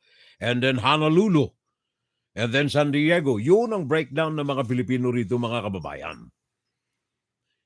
Ngayon, sa Amerika lamang, ang mga Pilipino dito, of all the immigrants in the United States, ang Pilipino ay 18%. 18% ang mga Pilipino dito sa Amerika. Tayo ang pinakang pangatlo, pakinggan ninyong maigi. Pangatlo sa mga immigrants sa Amerika ang Pilipino. Alin ang number 1? India. Ano ang number 2? Dito magtataka kayo, napakalaking question mark nito. Bakit ganon? Number 2 na biggest na mga immigrants sa Amerika, mostly dito mga illegal, Chinese. Chinese, kababayan. Saan galing? Mainland China. Ang problemang ito ang sentro ng balita ngayon sa Fox News, sa CBS, NBC, CNN. Gawa ng ngayon nakadiskubre sa magitan ng paggamit ng TikTok. Sa magitan ng paggamit ng TikTok, yung kanilang Chinese version ng TikTok. Merong paraan ngayon ng mga Chinese illegal immigrants, tinuturo rito kung paano makapapasok sa Amerika ng maluwag at hindi mapapansin sa magitan ng Mexico border. Chinese version ng TikTok. Under one company ito, iisa lamang may-ari. Yung ano yun, yung bite something. Doon sa pag binuksan ninyo yung page ng Chinese version ng TikTok, may mga tip doon kung saan kayo pwedeng pumasok na hindi masyadong mapapansin. Pumunta kayo muna ng Nicaragua, pumunta muna kayo ng Neng, nandiyan ka ba? Saan yung lugar ni Eve? Punta muna kayo ng Ecuador. And then, meron kayong mga makakausap doon ng mga miyembro ng kartel, Nicaragua, Guatemala. Punta muna kayo roon. Sundan lamang ninyo yung tip guides doon sa TikTok, Chinese version, kung saan kayo dadaan ng mga ruta papunta ng boundary ng Mexico. And then, lulusot kayo ng Texas. Yan ay banner headline ngayon ng mga television stations dito sa amin, sa Amerika. Today, Saturday, April 29. Guide na pinagkakaloob ng TikTok Chinese version sa mga gustong pumasok ng Amerika. Number 2 biggest immigrant sa Amerika, Chinese from mainland China. You will ask, why? Bakit? Bakit? Ang ganda-ganda ng promotion ng China sa Pilipinas In fact, libu-libong mga mangingisda na andyan sa loob ng exclusive economic zone ng Pilipinas. Banner headline ito ng world press Nais pang ambungguin ng China yung maliit na barko ng Pilipinas Gawa ng masaya ang mga mangingisdang mga Chinese na andyan sa karagatan sa loob ng Philippine Economic Zone. Bakit? Second biggest immigrant dito sa Amerika ang mga inchik. Doble kara kasi ang China Yung promotion nila sa ilalim nitong United Front Work Department ng Chinese Communist Party, iba ang promotion nila sa katotohanan. Kaya, ang napaniniwala nila, yung gusto ng mga politiko natin diyan sa Pilipinas na nais na wag magkaroon ng tunay na edukasyon ang mga Pilipino. Kasi, ito ang mga bumuboto sa kanila sa panahon ng eleksyon sa magitan ng isang salup na bigas at 3,000, hindi po 3,000, 3,000 sardinas. Yun ang katotohanan riyan. Kaya mga kababayan ko, dito lamang sa larangan na ito ng distribution ng mga Filipino sa China, sa Amerika, makikita na ninyo kung sino ang tunay na kaibigan ng Pilipinas. 15,000 na mga Pilipino sa China. Wag yung Hong Kong. Kasi yung Hong Kong, wala namang mga Filipino residents dyan o kaya Chinese dual citizen ng mga Pilipino riyan. Wala Mga nandyan sa Hong Kong, mga kapatid natin na mga OFWs, 99.9% ng mga nandyan natin sa Hong Kong, mga OFWs, hindi kinukonsidera yan na mga citizens o kaya mamamayan ng naturang bansa. Dito sa Amerika, nabubuhay ng maayos sa mga Pilipino. Bakit? Sabagat among the immigrants sa Amerika, again on the record ito walang hausyaw dito. Bagaman ang Pilipinas ang ikatlo sa pinakang malaking mga immigrants dito sa Amerika, ang Filipino ang the most favored immigrants dito sa tatlong ito. India, China, at saka Pilipino. Bakit?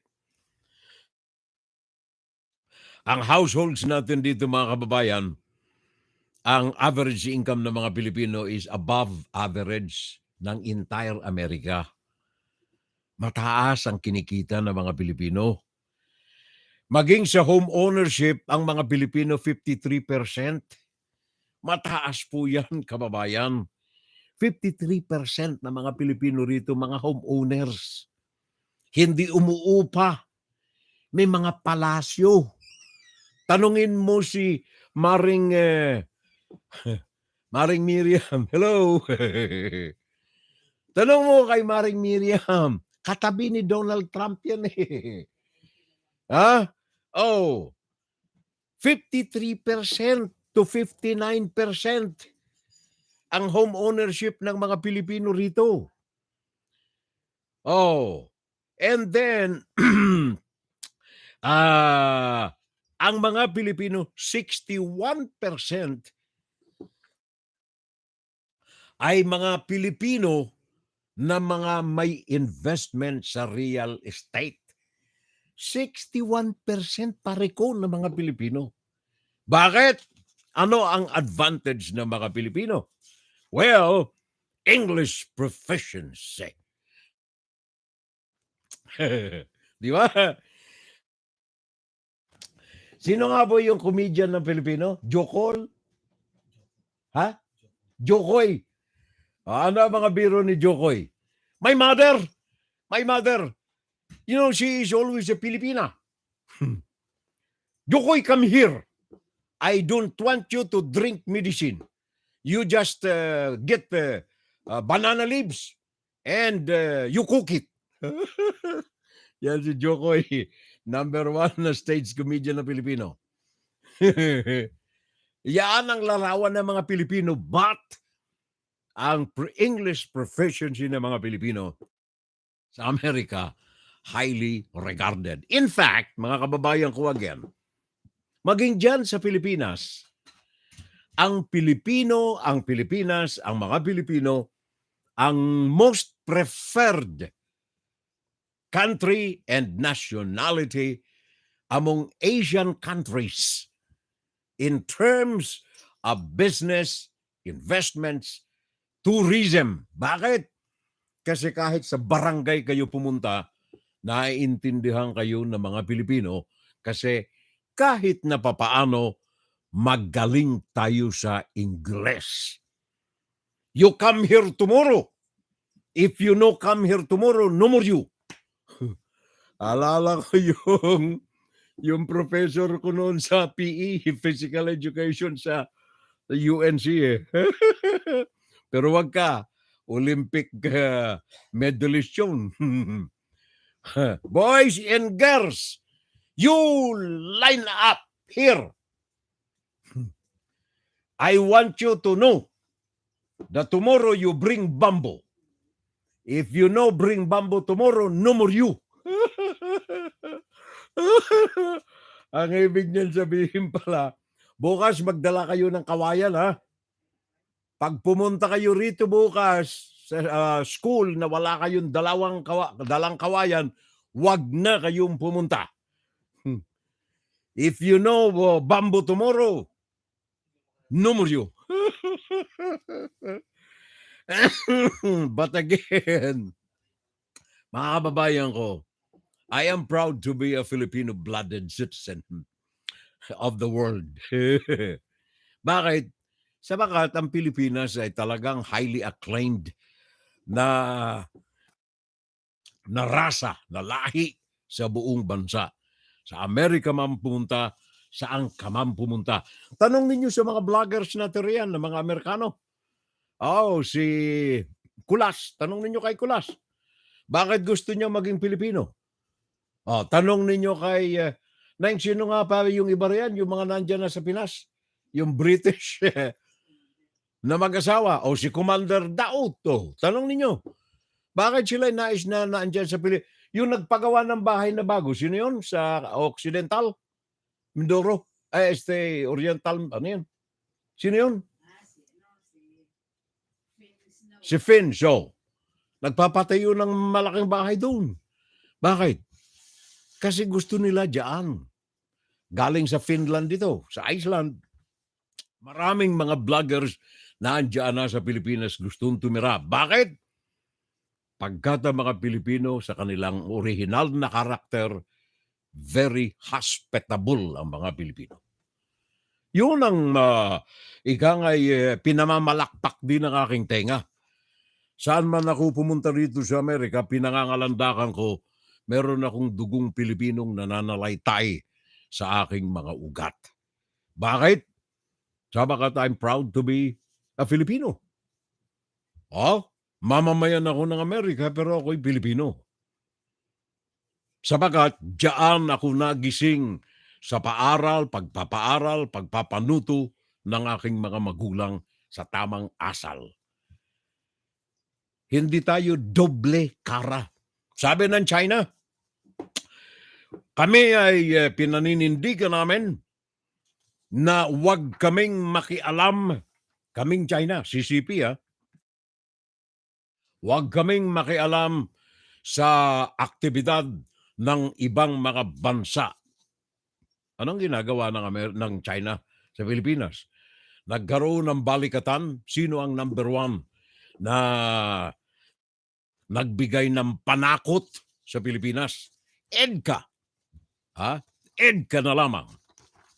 Sino ang nanggagalaitin ng husto dito sa EDCA na ito?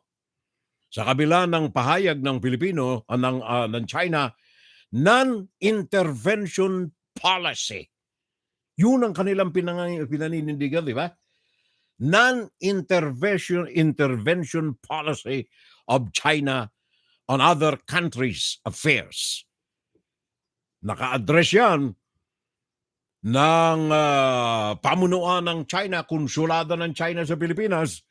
China always emphasizes the non-intervention policy. Doble kara. Bakit? Tingnan ninyo ang EDCA. Sino ang nanggagalaiti of all the countries in the world? China. To the extent na ito ay nag-sponsor pa ng mga symposium, ng mga conferences sa UP para lamang ipahayag nila ang kanilang pagkadisgusto, opposition dito sa EDCA, Enhanced Defense Cooperation Agreement. China, numero 1. Walang intervention. Ano itong ginagawa na ito?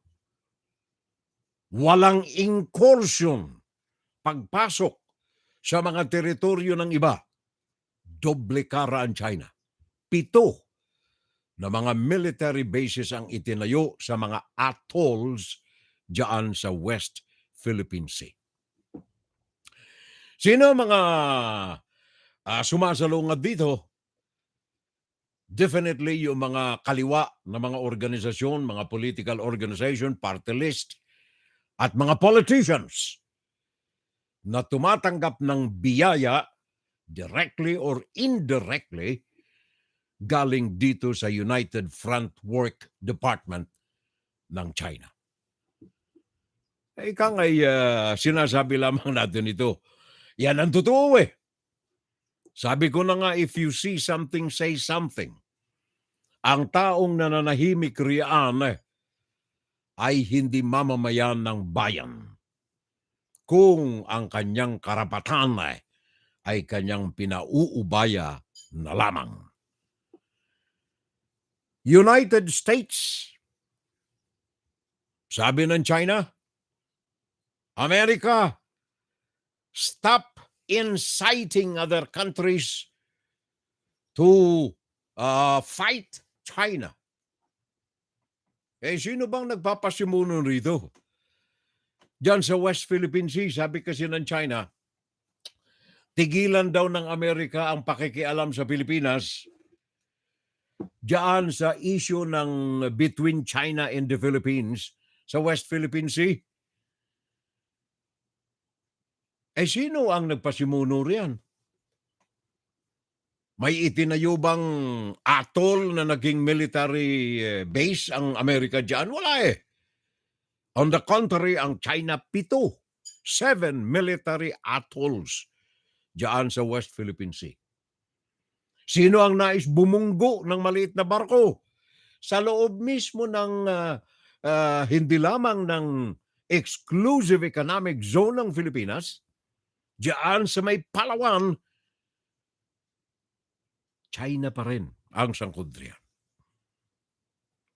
Kaya ito pong mga politiko natin, Manuel Mamba na nanggagalaiti, I think I would strongly suggest kung may balls ang ating Kongreso at Senado na siguro imbestigahan. Marami committee ba tayo riyan, di ba? Ngayon, iniimbestigahan ng committee ni Bato yung mga scalawags na mga pulis. Somehow ay nakapagpapahantad dito ng baho ng ating Philippine National Police. Siguro it's also about time imbestigahan natin ng rank and file ng ating political system, ng mga nanunungkulan sa politika sa bansa. Sino sa kanila ang mga tumatanggap ng payola o kaya ng pinansyal na suporta direkto or indirectly sa kanila para malaman kung sino-sino talaga etong mga tao na ito. Sabagat ang sino man na sumusuporta sa kalaban ng sistema ng pamahalaan ng Pilipinas ay dapat kalaban ng mga Pilipino at ito'y traidor sa kanyang panunungkulan. Ito lamang na sinabi na ito ni Rodrigo Duterte. I don't know kung bakit walang umangal eh. Gusto ninyo, gawain na lang ninyo kaming province, Fujian, pati Philippine province of China. Di wala tayong problema. Yeah, kita ninyo. Hindi ba yan ay isang paghahayag ng treason sa iyong sariling bansa na isang democratic country? Na itatanong lamang natin yan, mga kababayan. Kaya like for example, ito pong mga leader na ito, I'm not trying to single out Manuel Mamba, pero ito'y vocal na opponent ito ng EDCA. So siguro kailangang hinga natin ng maliwanag na pagpapaliwanag ng totoo. Bakit nang gagalaiti ito? Sufficient ba sa kanyang mga pahayag ang katotohanan?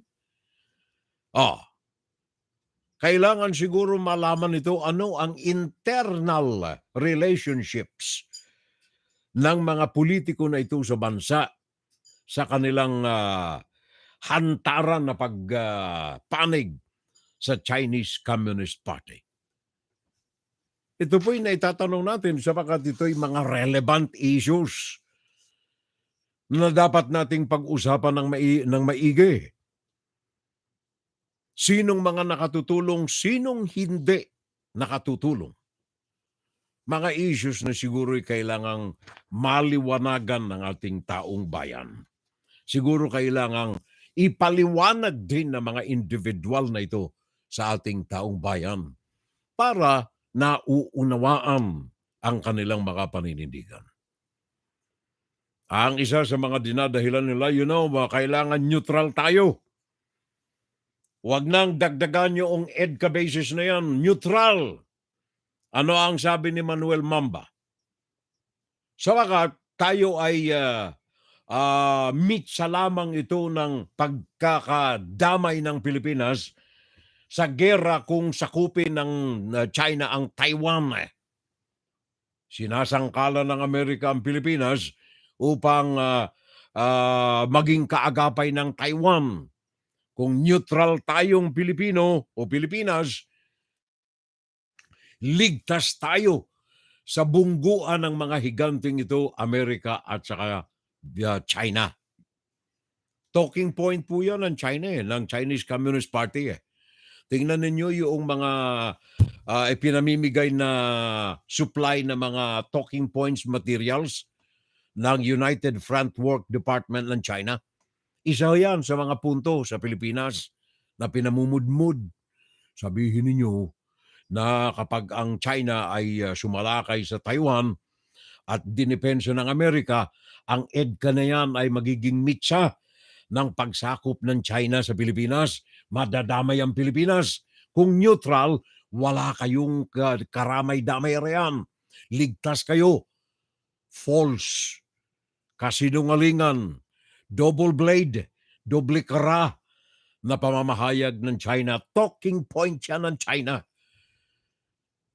Gawa ng hindi po igagalang ng China ang Pilipinas. In fact, the truth of the matter is, tingnan lamang ninyo ang Pogo.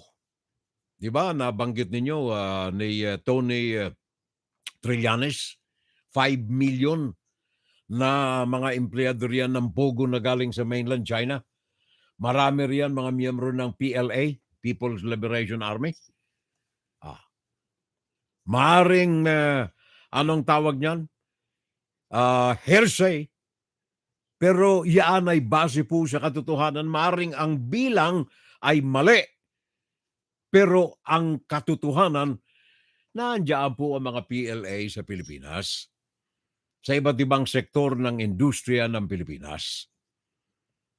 Ano mang bagay, kaya nakikita ninyo, of all the countries, dito sa Amerika, merong Special Police Forces ang China, dito sa New York. Tingnan ninyo ang kanilang Special Police Forces sa Asia, ang Pilipinas ang wala. Bakit? Hindi na kailangan magtatag ng Special Police Forces office dyan sa Pilipinas eh.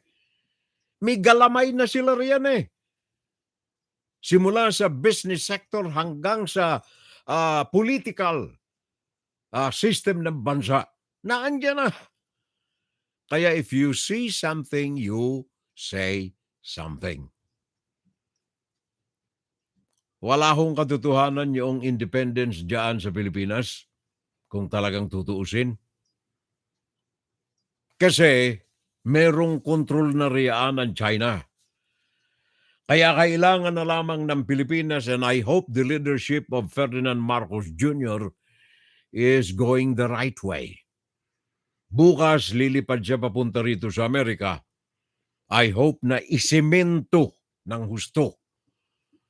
Maliwanag kaysa sa sikat ng araw ang dapat na relasyon ng Amerika sa depensa at diyan sa Pilipinas. Inside, Guro-Guro, Opinion, and Saturday Live. Sa lahat ng mga manonood ng ating Fun Saturday Live, God bless na lamang sa lahat. Sabi ng pare nating Nante Tudio, thank you very much, pare Koy. Galing na rin sa atin yan para sa inyong lahat riyan. Ang mga pinag-uusapan po natin dito ay mga bagay na very relevant sa kinabukasan ng bansa. Tayo may mga edad na.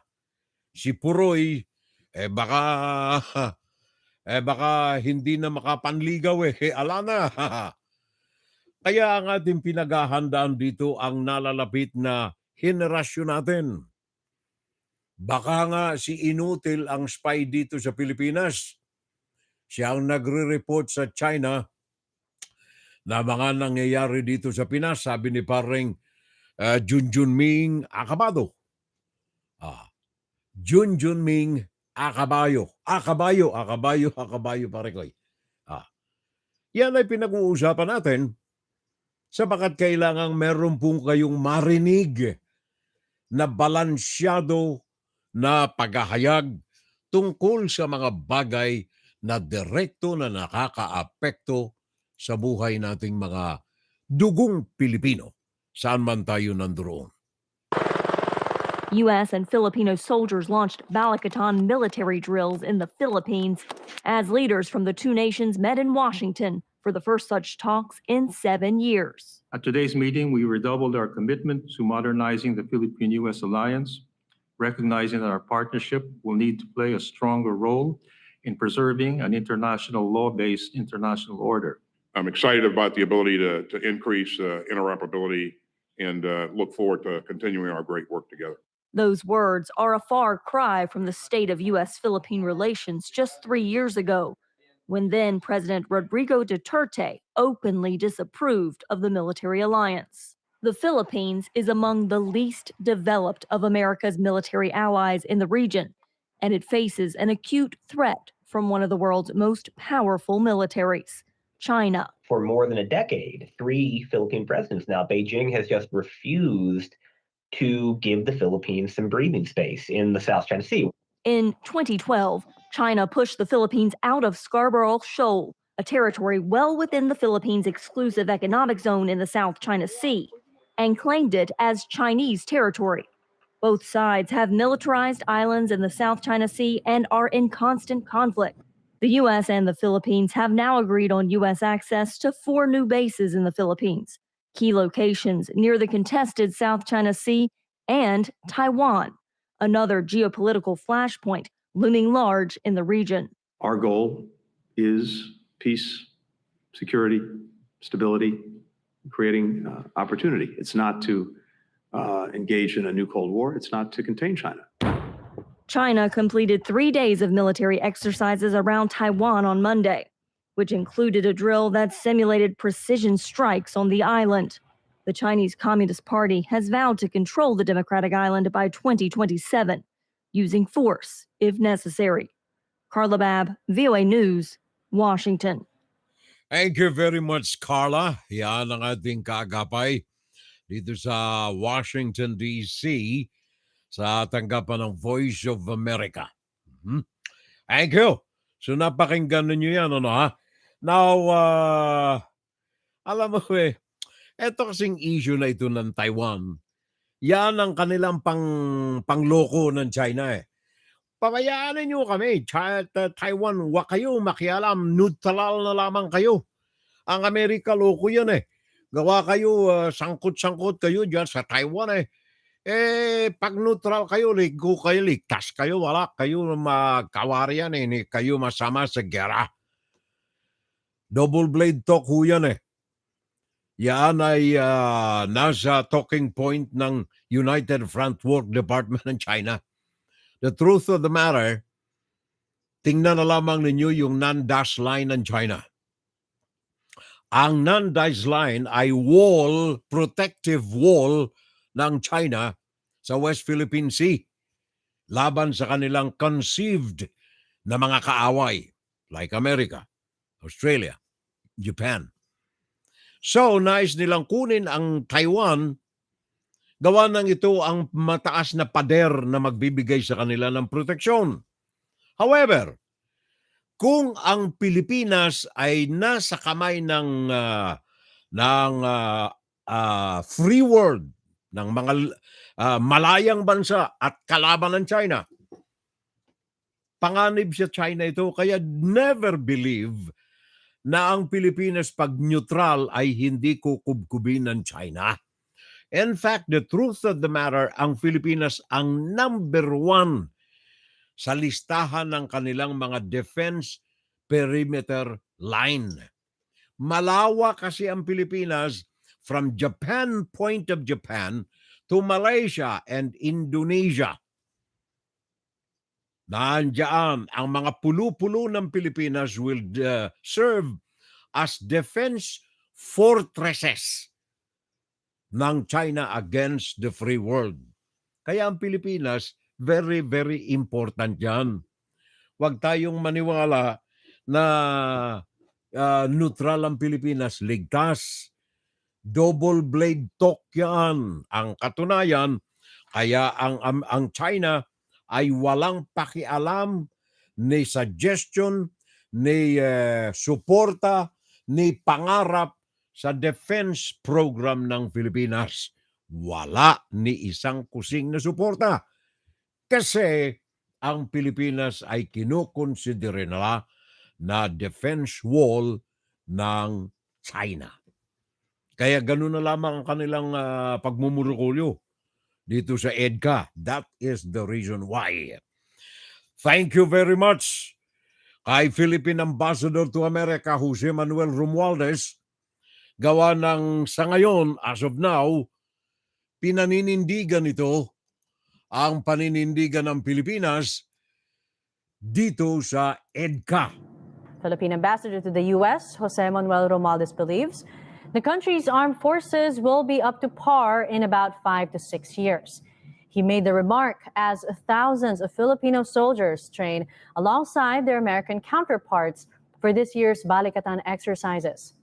Amid criticisms from China against the joint military drills, Romualdez says taking part in the exercises is meant to advance the country's own interests. Many people have told me this, that in about 5 to 6 years, our armed forces will be really up to par with what we have always wanted to see them, that they will now be ready to have a full defense posture. What we are doing with the United States is, in simple terms, is our business. We're doing it for our defense. You know, I think it was General Browner who was here in Washington, D.C. Of the Army. He himself has been very clear that all of the movements that we're doing is purely as a defense posture and to protect our territorial rights. Thank you. So maliwanag ho yan, mga kababayan. Yan siguro naman sufficient na yung ating mga diskusyon dito sa bagay na ito. Ang atin lang maihahabilin sa inyo, mga kababayan, if you see something, say something. Palagi ko tuloy na pagkakamali yung pangalan ng kaibigan ko, Jun Ming B. A. Caballo. Ano ko ya? Thank you, maraming salamat. PLA sa Pinas. Halos lahat ay doon nakatira sa Island Cove sa Cavite. Na ibinenta ni Boying Remulla at ng kanyang pamilya. Ginagawang exclusive compound. Alam mo, yun ang isang bagay na kailangan totoo yung sinabi mo, pare ko, Junior Dal, pare. Siguro kailangan etong mga ganitong exclusive na mga lugar na kagaya nito, na inaakupahan ng halos 99.9% na mga dayuhan. Not necessarily Chinese, kundi anuman dayuhan. Siguro kailangan may puwersa ang batas na bisitahin ng mga ito. Kagaya nung nangyari diyan sa saan yun, Parañaque o Las Piñas? Exclusive subdivision, ha? Labas-pasok 1,000 na mga inchik. Labas-pasok, 1,000 Chinese every day. Pagkatapos nung sinalakay ng mga otoridad, sari-saring mga armas ang nakumpiska nila. High-powered firearms. Mga Chinese 100% ang mga nakatira rito. So siguro kailangan ng ating mga otoridad ay may magawang kilos dito sa mga bagay na ito. Otherwise, bukas makalawa, baka magulat na lamang tayo, may general na pala riyan, nakagaya ng general dyan sa Sudan na nais magmayhari. Di ba? 2 general sa Sudan na ngayon nag-aaway-away. Dahilan dito ay daan-daang tao na ng Sudan ang mga nangamamatay. Diyan is yun, Henry, UNTV. The Philippine government is arranging repatriation flights for over 400 overseas Filipinos who were evacuated to Egypt from Sudan. According to DFA Undersecretary Eduardo De Vega, they are planning to book a flight for the first batch of 50 Filipino evacuees from Sudan to bring them back to the Philippines. Yan ang aming target, dapat next week na. Ang problema lang yung agawan ng commercial flights din also, pero at least yun ang iniisip namin, hindi yan tumagal pa. Remember po, itong weekend, dapat sana nasa Pilipinas na itong 50, kung hindi siguro Lunes, ganyan. De Vega said that after the initial batch, the DFA, together with the Department of Migrant Workers, are planning to bring home another 350 overseas Filipinos a week later. However, he says that they found it difficult to get the commercial flights due to spillover of people fleeing from Sudan. According to DMW Secretary Susan Ople, they are now exploring the possibility of booking a chartered flight for 350 Filipino evacuees. Para isang na lang, kasi kung makikipagbakbakan pa tayo sa tickets, that means tatagal pa sila sa Cairo And sabi ko nga, the hotel rooms are getting scarce because of the sheer volume of people now crossing the border into Egypt. The DFA said that about 496 Filipinos have evacuated the Sudanese capital of Khartoum, and 414 of them are either at the border between Egypt and Sudan or have already crossed the border into Egypt. Janice Hente, UNTV, News and Rescue. We serve the people, we give glory to God. Thank you very much, Janice Hente. Thank you, UNTV. Paring Danny, maraming salamat, Daniel Razon. By the way, kanina dumating 8 mga OFWs galing sa Sudan ang dumating na ng Pilipinas kanina. Thank you very much. Paring Edgar Avila, aba, long time no here tayo, pare ko eh. Ang pare naming tunay, inaanak nito ang aming anak na lalaki. Paring Edgar Avila from California watching our program right now. Kumusta ka raw ng mare mo, pare ko eh, paring Edgar Avila? Ha? Ano, Neng? Ano? Oo nga pala. Oh, naalala ko tuloy, pare ko. Ang sarap ng parsimon, bang tawag ng persimon. Kita ko yung huling post mo niyan. Hitik na hitik sa bunga.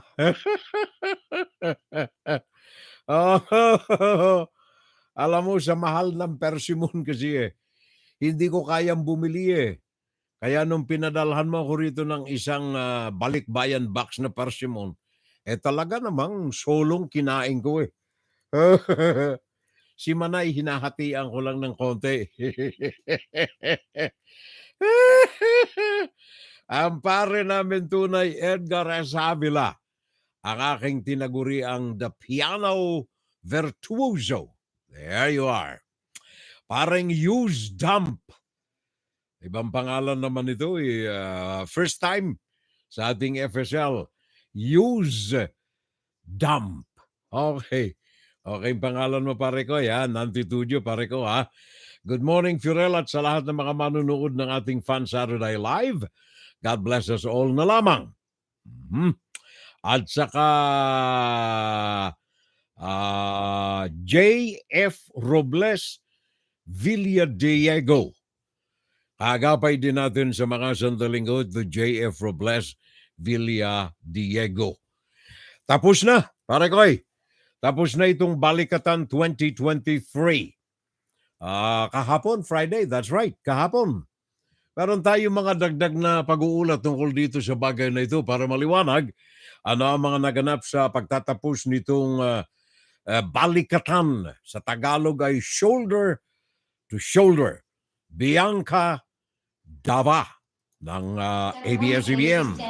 Itinupila ng Pilipinas at Amerika ang watawat ng balikatan sa Camp Aguinaldo. Hudyat ng pagtatapos ng higit 2 linggong joint military exercise ng dalawang bansa.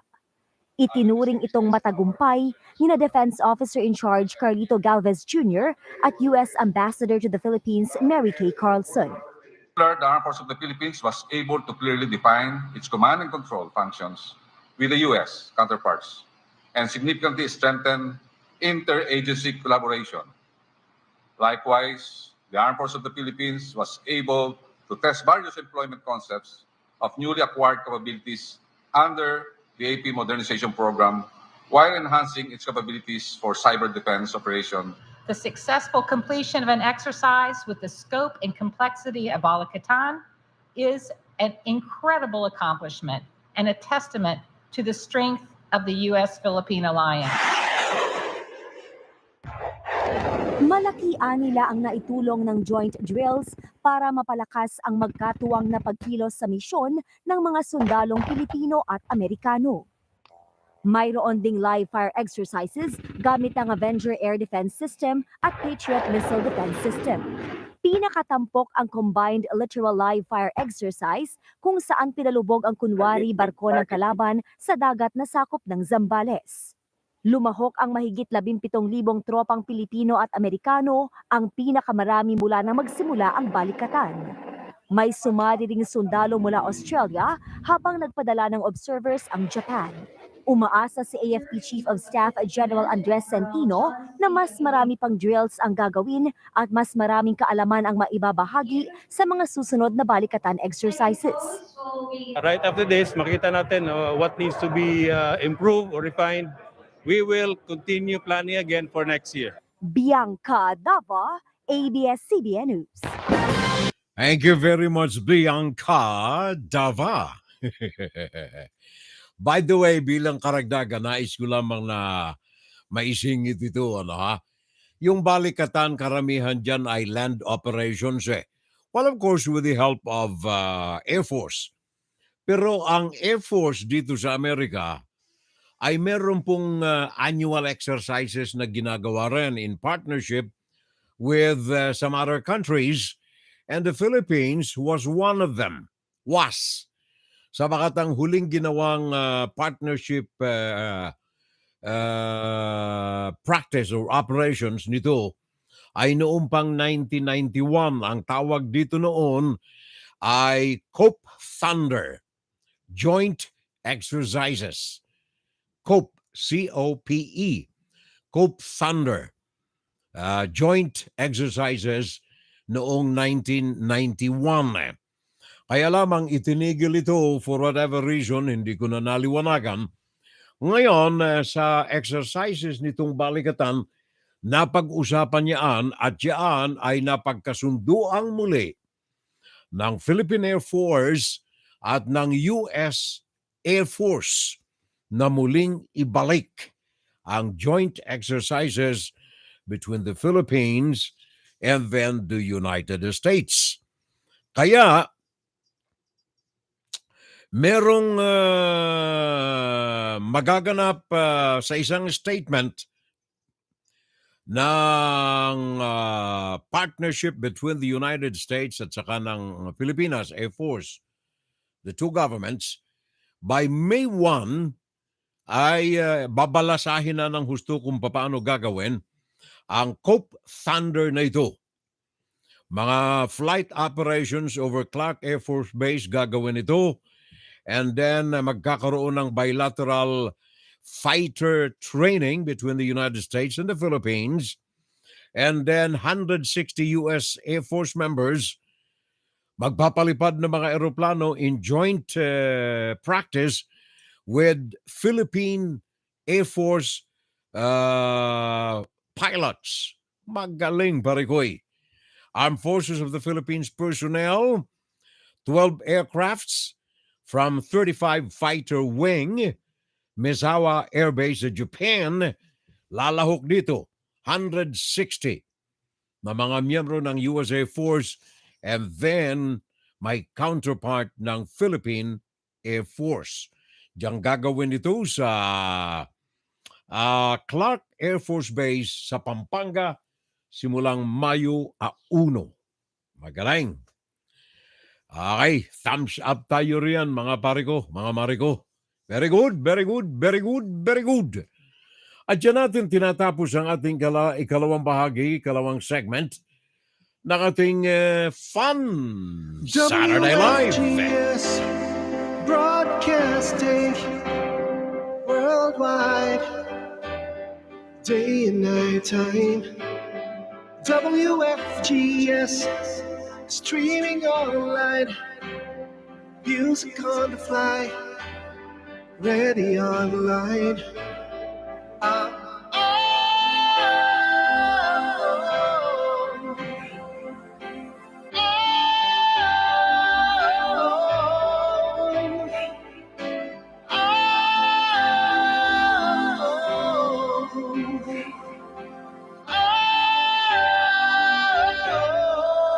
Listen to the top songs of great performers now streaming on W.FGS. Thank you very much. Ang oras na po natin ay 8 minuto makalipas. Ang 12:00 ng hating gabi Philippine Standard Time. Pakishare lamang ang ating palatuntunan. And then pakilike and then pakisubscribe kung kayo ay nandiyan sa YouTube. And then pakifollow kung kayo ay nandirito sa Facebook. mga kapitbahay, paring Junior Dal, paring JF Robles Villadiego. Balikatan exercise sa susunod sa Davao naman. Gawin na lamang nating EDCA headquarters ang Kingdom ni Kibuloy.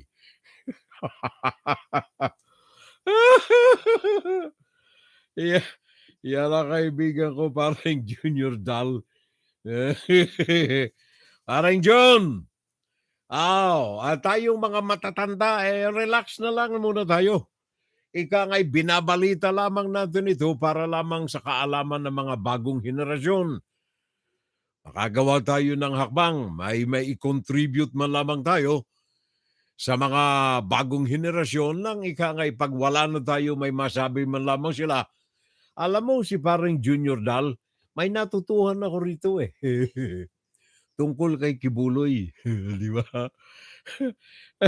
Di ba ganyan? Tayo mga matatanda, ang ating alagatain na lamang ano ang magagandang pagkain na kailangan ng ating katawan. Health foods ang kailangan natin. Kaya iwasan natin yung mga fake.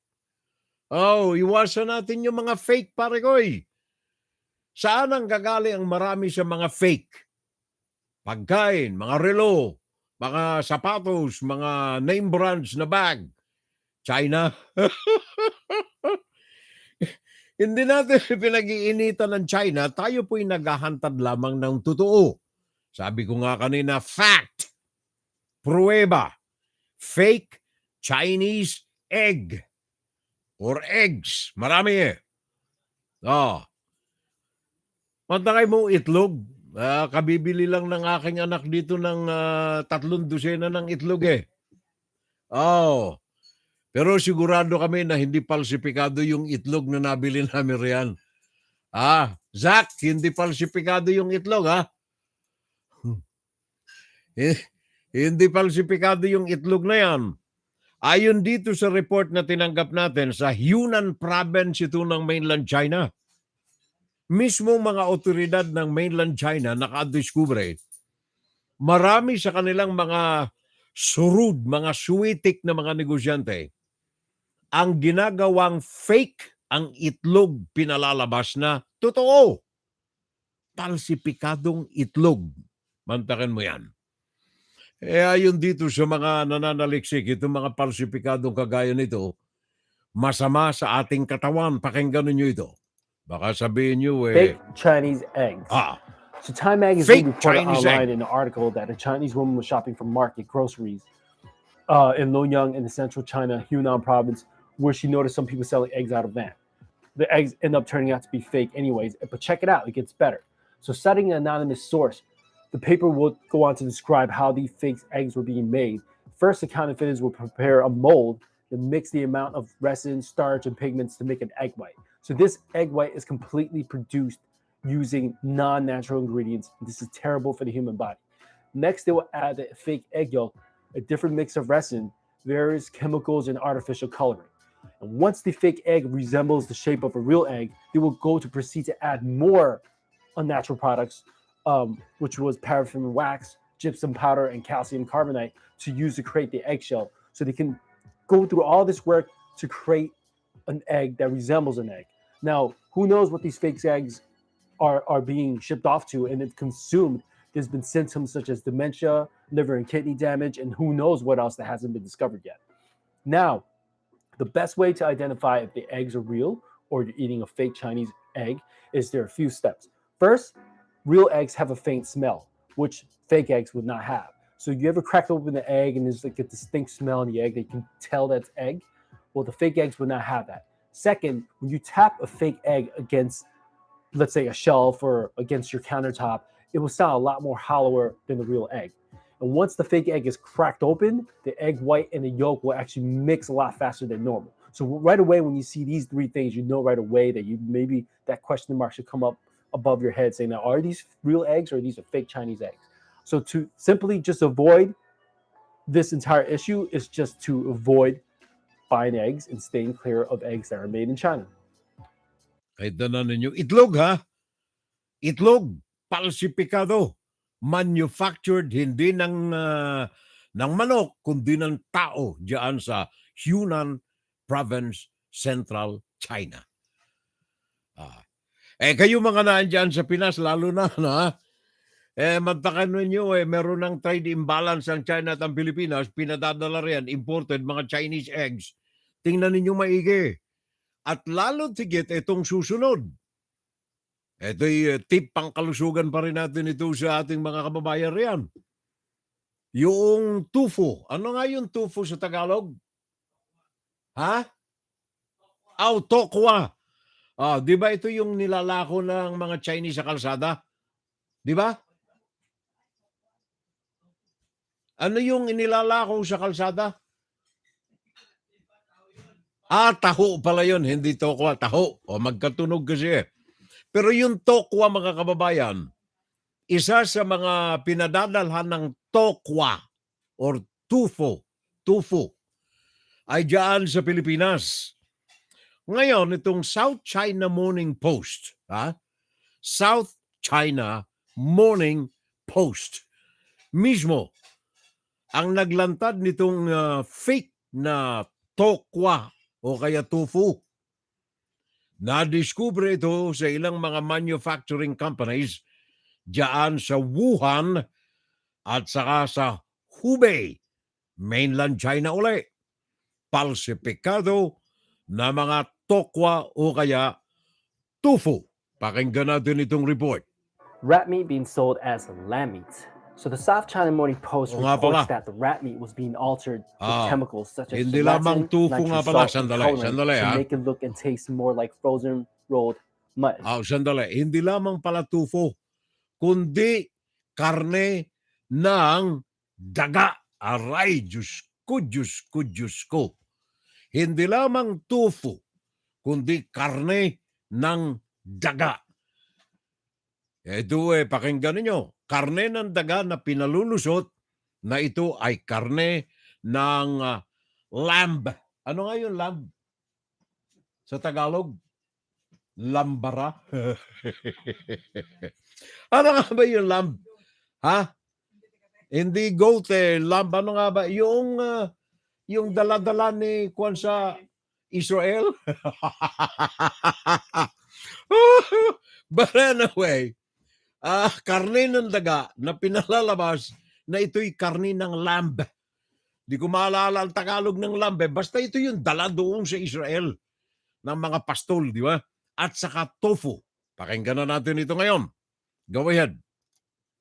Rat meat being sold as lamb meat. So the South China Morning Post reports that the rat meat was being altered with chemicals such as gelatin, nitrous salt, and coloring to make it look and taste more like frozen rolled mutton. For those of you who do not know what mutton are thinly sliced piece of lamb meat that's widely used for hot pot. Now the best way to tell if it's real mutton or fake rat meat is to let the meat thaw once you pull out of the freezer. And once the meat is thawed, try to separate the fat meat from the lean parts of the meat. And if it's a rat meat, it'll be a lot easier for you to separate it. And if it's actually real legitimate lamb mutton, it'll be a lot harder for you to separate the fat from the lean parts of the meat.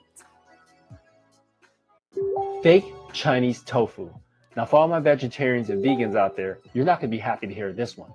The South China Morning Post has reported that government officials in China had to close down at least 2 workshops located in the Wuhan and Hubei districts in China for selling counterfeit tofu.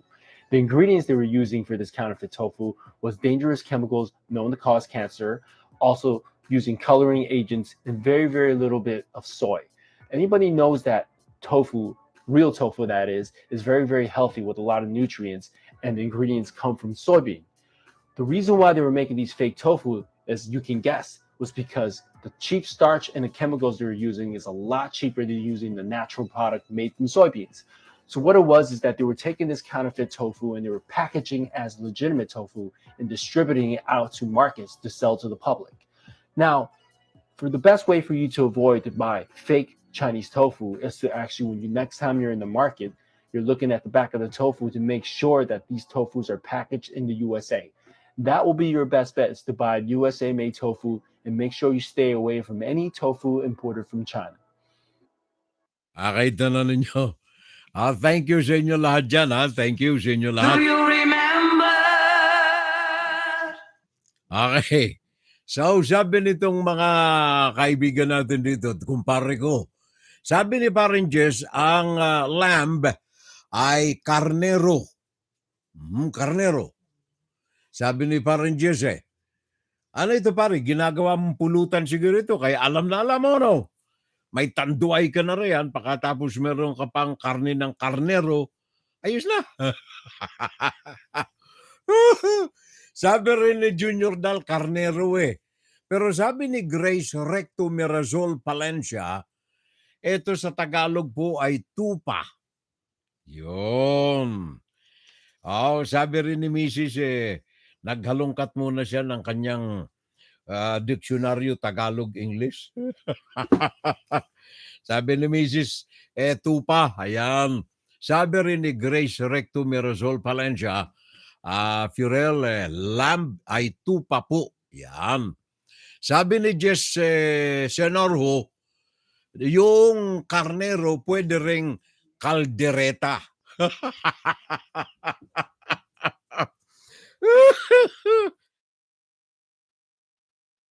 Pwede ring kaldereta yung karnero.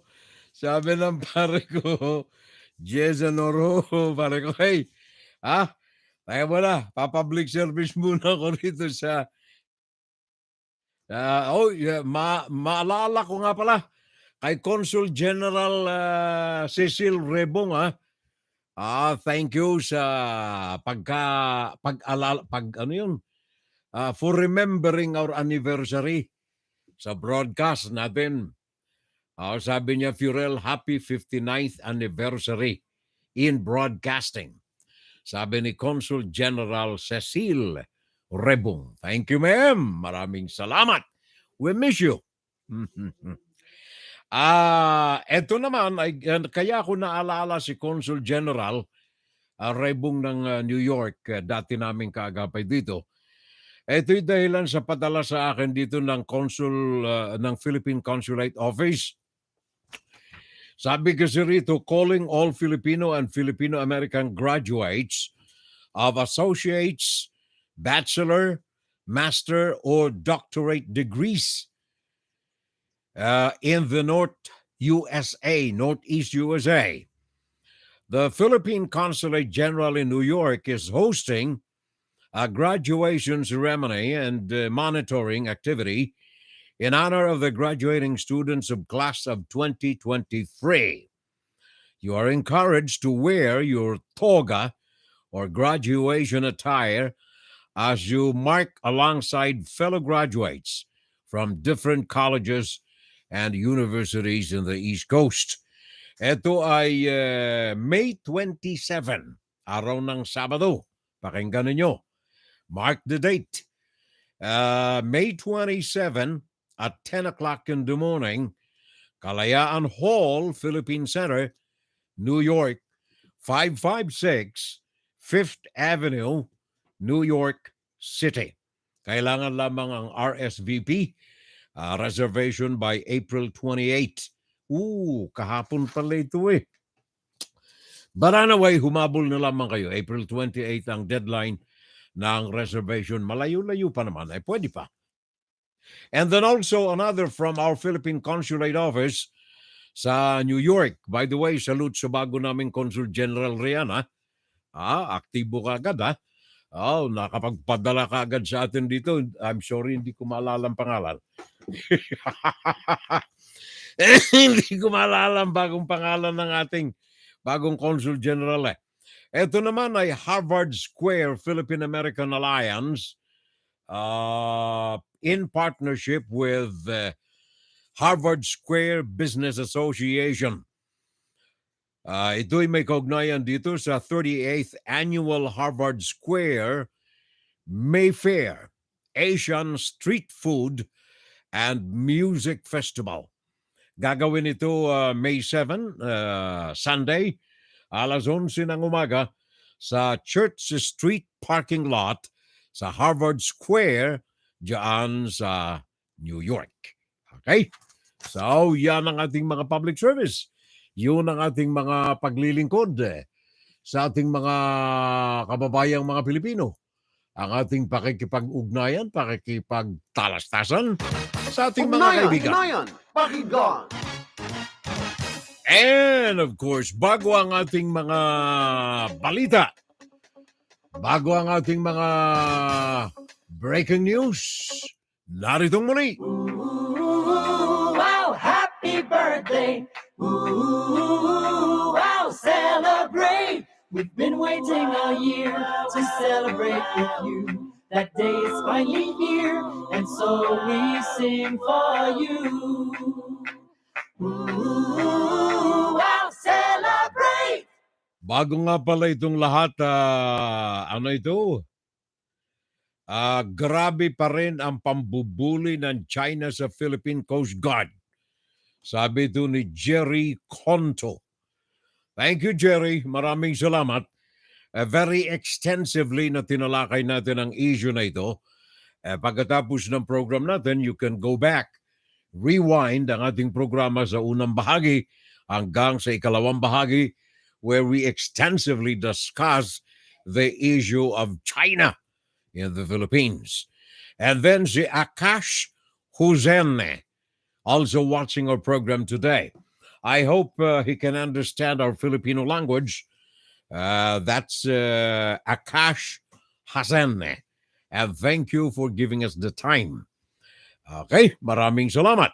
At saka paring Jason Orho, kaldereta na lamang daw para mas madali. Para mas madali raw kaldereta na lamang ang bigkas Lamb in Spanish, male, cordero, while female is cordera. Either goat or lamb is good for caldereta. As pulutan for ESQ. ESQ brand yan, Mariko, pareko ng Tanduay. Hindi makaligtaan ng pareko ang kanyang pinamunuan na Tanduay Distillery Corporation of the Philippines. Birthday, Miyerkules, Abril 26, si Jules Grazer. Happy birthday na lamang sa kanya. Also, Bonifacio Salvo, Chariza May, sila ang tatlong mga celebrants noong Miyerkules, Abril 26. Noong Webes ay si Che Dantes lamang. Kahapon Friday, si Jem Gumapo Aquino, ang kaibigan natin, yumaong Edwin Solano. Happy birthday in heaven, Parekoy. Rachel Estalila, Manny James, St. James, Eduardo Estil Jr., at saka Ria Ilagan. Mga celebrants natin kahapon Friday. Today naman ay si Julita Salvo, Graham Salvo Abing, MJ Kagampang, si Poppy Selahe. Poppy Selahe. Binati natin ito kahapon, pare ko Shelo Tuazon Camino Yabot dito sa Jersey City. Happy birthday sa kanya today, Abril 29. And then bukas naman, mga kapitbahay, si Jezebel Aguirre, Malu Evangelista, Joanna Lanceras, Jeanalyn Endinio, at saka Lino Aragon. Sila mga may kaarawan bukas, Sunday. Sa Lunes naman ay si Teresa, si Marie, si Angel May Salvo Agbo, Tanya Silverline, Galenda de la Cruz, Miles Bernardo, Trescia de la Cruz, Jornel Ladroma Salvo, ang kumpare natin ditong Hilaw, kaibigan nating Matalik, Nilo Zoriano, Apolinar Arnel Salvo, at saka itong ating magaling na singer from Connecticut, si Mitch Sabado, o kaya Mitch Week. Mitch Sabado. Happy birthday na lamang sa kanya on Monday. And finally, Martes, Mary Santos, Dennis Miranda del Rosario, Emerald Aldeguer, Gili Salvo, Arlene Salvo, Chantain Salvo Porzuelo, Lai Bundok, Shimel Bermejo, Dano Lumanog, ang pare nating magaling na DJ, celebrating his birthday in heaven, at saka Federica Garcia. Sila mga birthday celebrants natin. And of course, sa mga kamag-anak po, mga kamag-anak, pamilya, mga pinsan, etc., mga kaibigan, ni Ate Maya, Amelia Capili Damagante. Ito po yumao na about a week ago dyan sa Sydney, Australia. Kaya yung mga kamag-anakan niya ay naabisuhan namin. Last Saturday, wala tayong programa kaya hindi natin nabanggit na rin. Ngayon, sa mga relatives, mga kamag-anak, kaibigan ni Amelia Capili Damagante especially, kayo po mga nandyan sa Batangas, yumao na po si Ate Amelia. Meron siyang yung mga kamag-anak, yung anak nito, at saka apo. May pinadala sa akin na yung anak niya na sino yun? Si Teresa. At saka yung kanyang apo. May pinadala sa akin ditong communications na sa Abril, nako, ano bang petsa yun? Merong, May 2. Yan ay Martes. Merong, anong tawag niyan? Zoom wake. There you are. Bago na ngayon, ha? Bagong-bago na ngayon, ano? May Zoom wake na gagawin. Makipag-ugnayan na lamang kayo kay Teresa Demagante Biederman. Di ba? Okay. Teresa or Therese Demagante Biederman. Merong Zoom week na gagawin sa Martes. I cannot remember the date though. So, pinaalaala ko lamang. Ano, ha?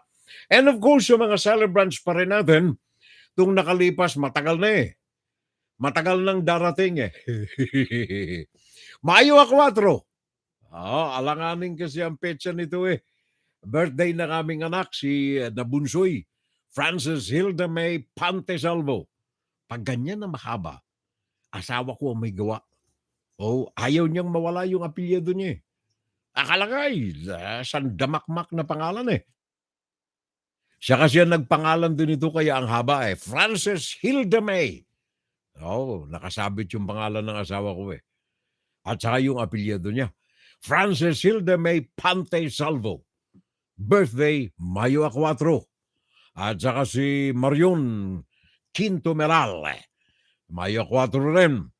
Of course, ang aming apo na nandirito, sabi niya, Grandpa, can we sleep over with ate? Kaya nandyan, nanunood sa taas. Siana Pearl Salvo Tapalia. Ang kanyang kaarawan, May 17. Are you there, Siana? Or are you upstairs? Sa taas. Anyway, happy birthday. Matagal-tagal pa naman eh. May 17 pa ito eh. Kaya lamang pag hindi natin nabati itong mga sulat ng aking asawa, baka outside di Kulambo tayo mamaya. Nandiyan ba? Come on here, baby. Come here. I am saying here on broadcast, happy birthday to you. You say thank you. This is our birthday celebrant on May. When was that? 17th. When is it? May 17th. What do you have for your birthday? I do not know. Mommy or dad didn't promise you anything? Nothing at all? Not yet. Not yet. No. So you are hoping for something. You want to travel or food or your classmates or your relatives or whatever? As long as I get to be with my friends. Okay. Happy birthday, baby. All right. So, yun ang aming apo. Isa sa 4 pa lamang. Kaya sabi ko rito sa 2 pa naming anak na babae, dalaga yung pang isa, sa isang lalaki naming anak, bilis-bilisan naman. 59 years old na tayo sa broadcast eh, hindi nararagdagan yung 4 eh. Hindi nararagdagan yung 4 eh. Kaya... Do you remember? Kahita mo na. Do you remember tayo eh. You remember? Happy birthday! Wow, happy birthday! Sa lahat ng mga may karawang hindi namin nabanggit, Celebrate! We've been waiting all year to celebrate with you. That day is finally here, and so we sing for you. Ooh, wow, celebrate! paring Nexo ng Torres watching with us today. Pare ko, thank you. Sabi niya maray na udto po, Furel. Late po ako. Galing pa kasi ako sa Queens sa New York. Okay. Pare ko, okay lamang. Walang problema yan, pare ko. Anytime naman pwede mong i-review ang ating programa para napapakinggan mo yung banat dito ng ating kaibigan, June D.T. Valencia.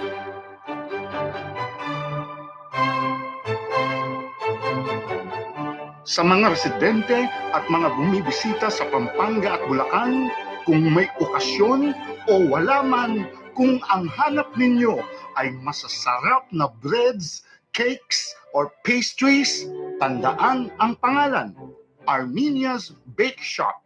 Armenia's.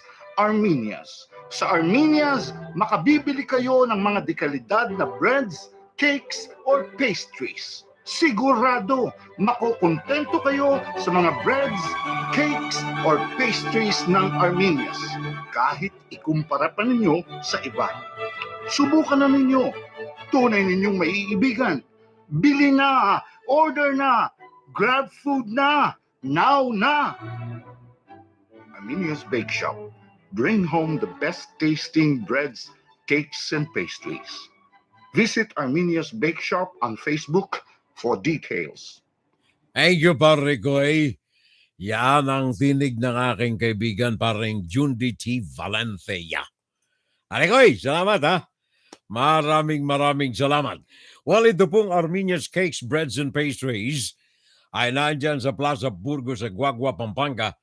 Katapat lamang ito ng mini-stop sa Kingsborough Building, San Fernando, Pampanga, katabi ng SNR, Diamond Subdivision, MacArthur Highway, Balibago, Angeles City, katapat ng Savers Mall at Santo Rosario, Santo Domingo sa Angeles City, tapat ng Super 8 at katabi ng Metro Bank.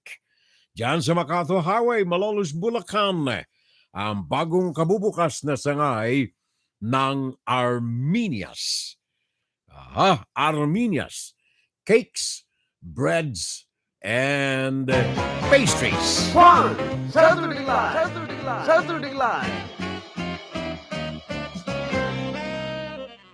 Thank you. Tuloy-tuloy tayo mga kababayan. By the way, nandito sa Washington, D.C. actually, mamamasyal o namasyal na sa White House, sa Pentagon, ang pinuno, presidente ng South Korea, ano nga ang pangalan nito? Yun na siya. Ano ba buong pangalan ni Yun?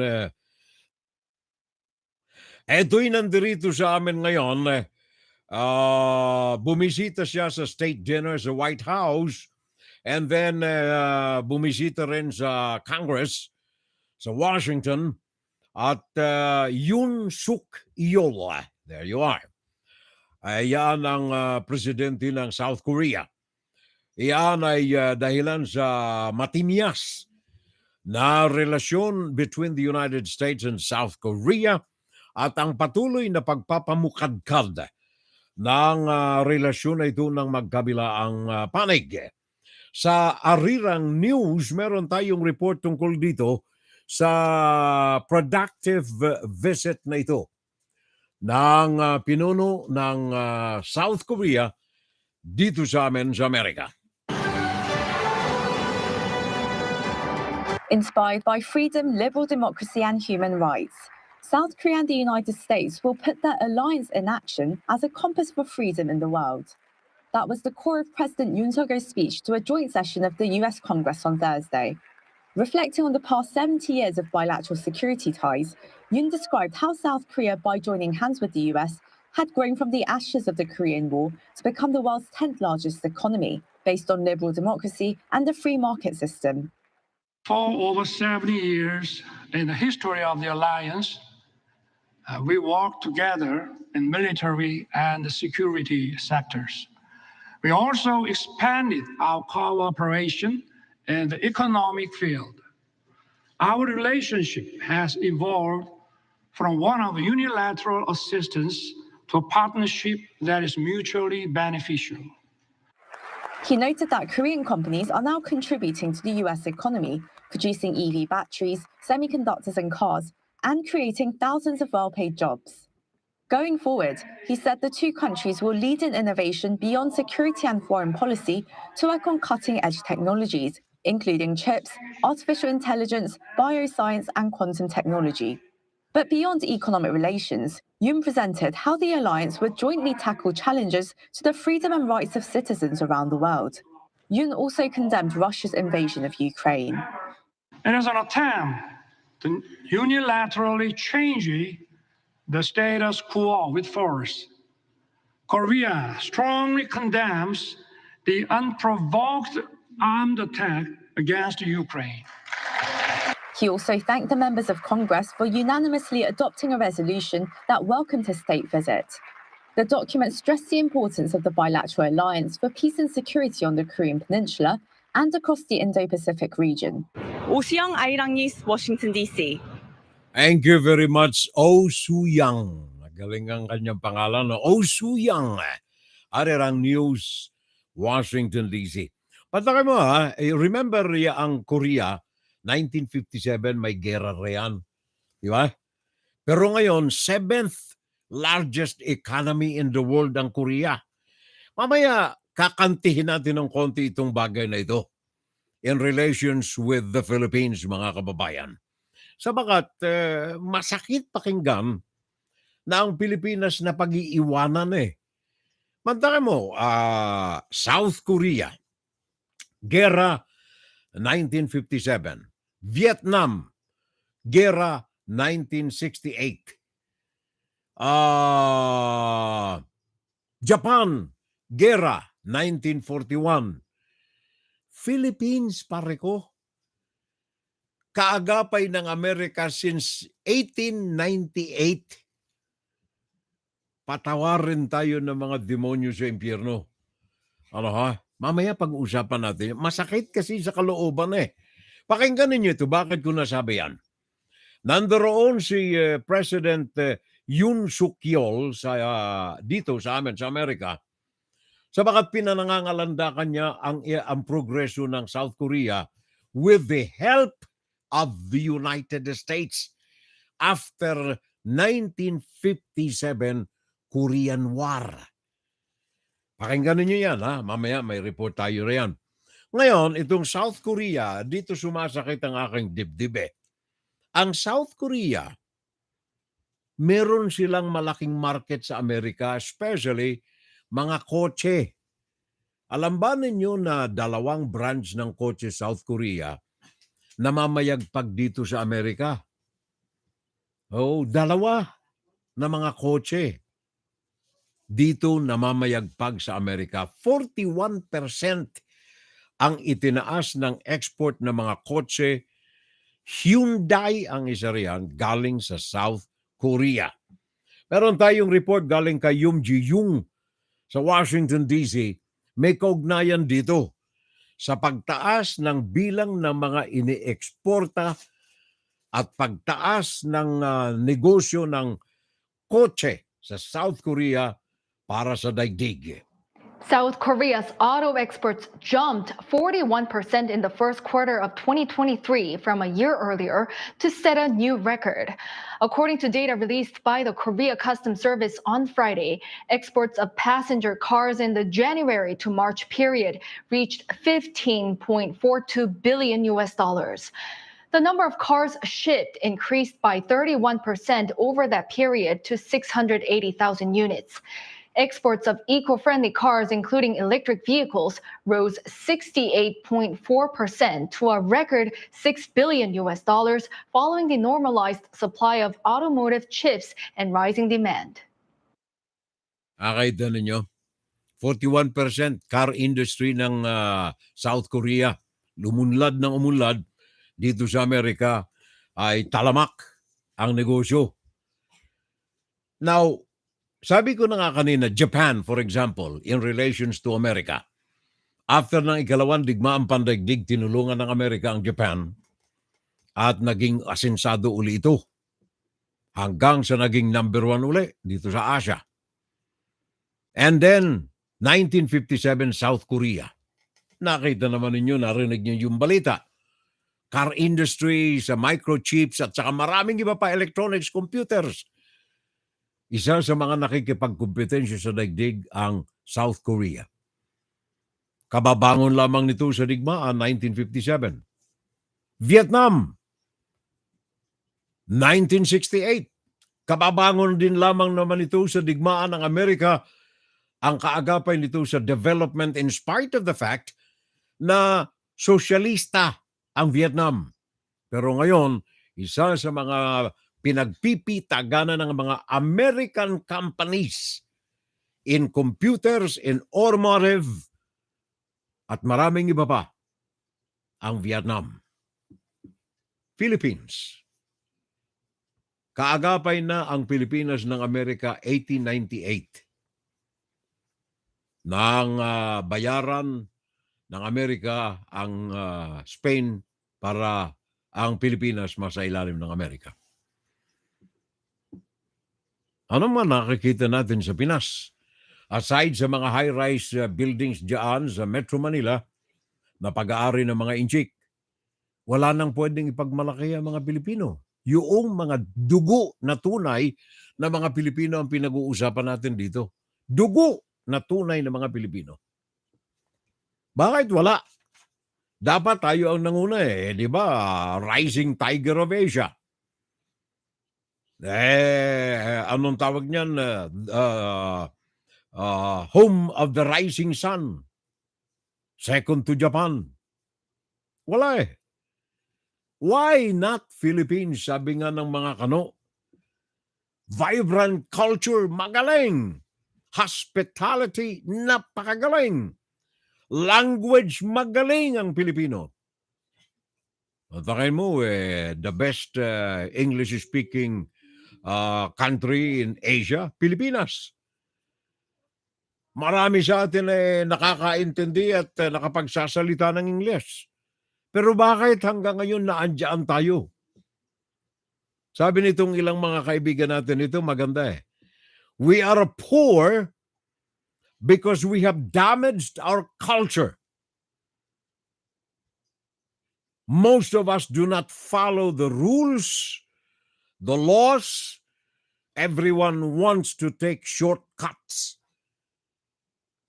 Ito naman ang isa. We live with political dole-outs. Mantakin mo yan, Ito'y hindi akin ito, Mga kaibigan natin ito na tinanong natin, bakit ang Pinas ganito? We live with political dole-outs.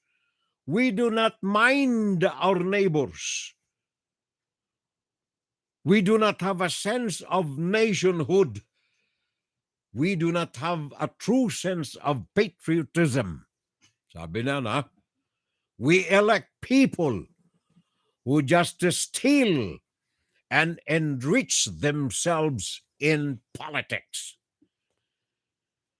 We have a Supreme Court that does not follow the Constitution.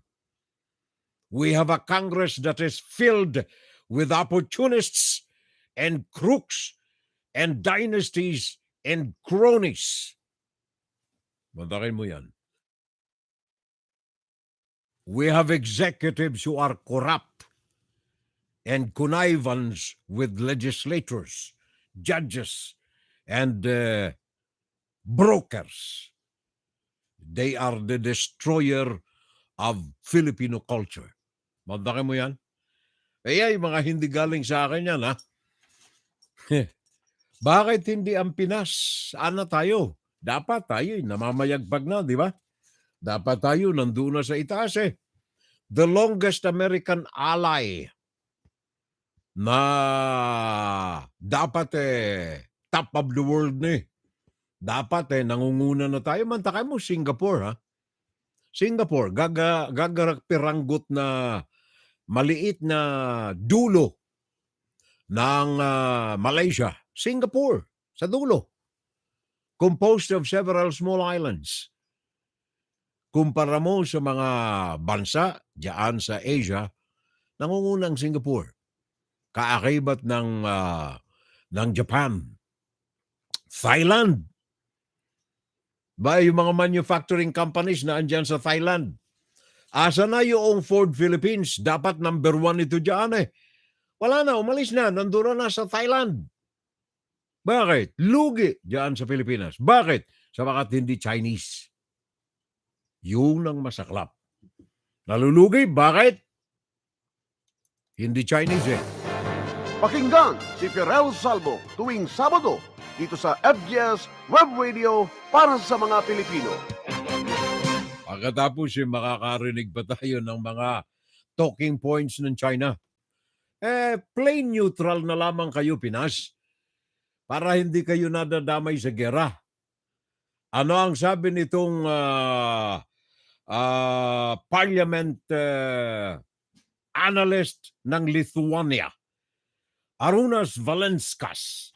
Ano ang sabi niya? Ito panluloko lamang ito na paniwalain ng mga Pilipino na kapag naging neutral ang Pilipinas sa hidwaan ng Amerika at China sa Taiwan, ligtas ang Pilipinas. Sabi niya ito ay baloney. Ito'y malaking kasinungalingan. This is a very good and probably the most important question in this whole discussion, because if we look at the European Union and the US, these are very advanced, huge economies, and Taiwan supplies an essential part for those economies and their development, namely semiconductors. Now, if we were to talk numbers, Taiwan is responsible for about 60% of global semiconductor supply, so that's way over half, and over 90% of advanced semiconductors. So if we were to look at other sectors of resources globally, there isn't really one country that supplies, for example, 90% of the world's oil or coal or food supply. But when we're talking about semiconductors, which are really crucial for today's technology, for today's economies, we have one country, one island country that does have this position. So if we take Taiwan out of the global semiconductor chains, the devastation it would wreak on global economies, especially those that are more susceptible to advanced technologies and their shortages, namely European Union and United States, and we could also add Japan and South Korea and other very important players, global players. The devastation would be, I will use the word outrageous. I mean, Rhodium Group has done research on this, and they estimated that just a blockade, not just an invasion, a blockade, so a gray area action of Taiwan, would cost the global economy $2 trillion. What a full-scale prolonged war would do would cost way more than that. Nakita na ninyo? Yun ang importansya rin ng Taiwan at saka ng Pilipinas, mga kababayan. Sabi ni parang Junjunming Akabayo, sabi niya, kasi marami lang kasi tayong mga nagiging leader na mga magnanakaw, hindi pwedeng i-export. Sabi ni parang Junjunming B. Akabayo, katulad na lamang ng eleksyon, yung ibinoboto yung mga hindi nakaupo sa Malacanang, yung hindi ibinoto yung mga nakaupo. Ano yun? Katulad nung eleksyon, yung mga ibinoto ay hindi mga nakaupo sa Malacanang. Yung hindi binoto, meaning nanalo, yun ang mga nakaupo ngayon, mga mandaraya kasi, yung mismong mga nangangasiwa sa eleksyon. Sabi ni pareng Junjunming B. Akabayo.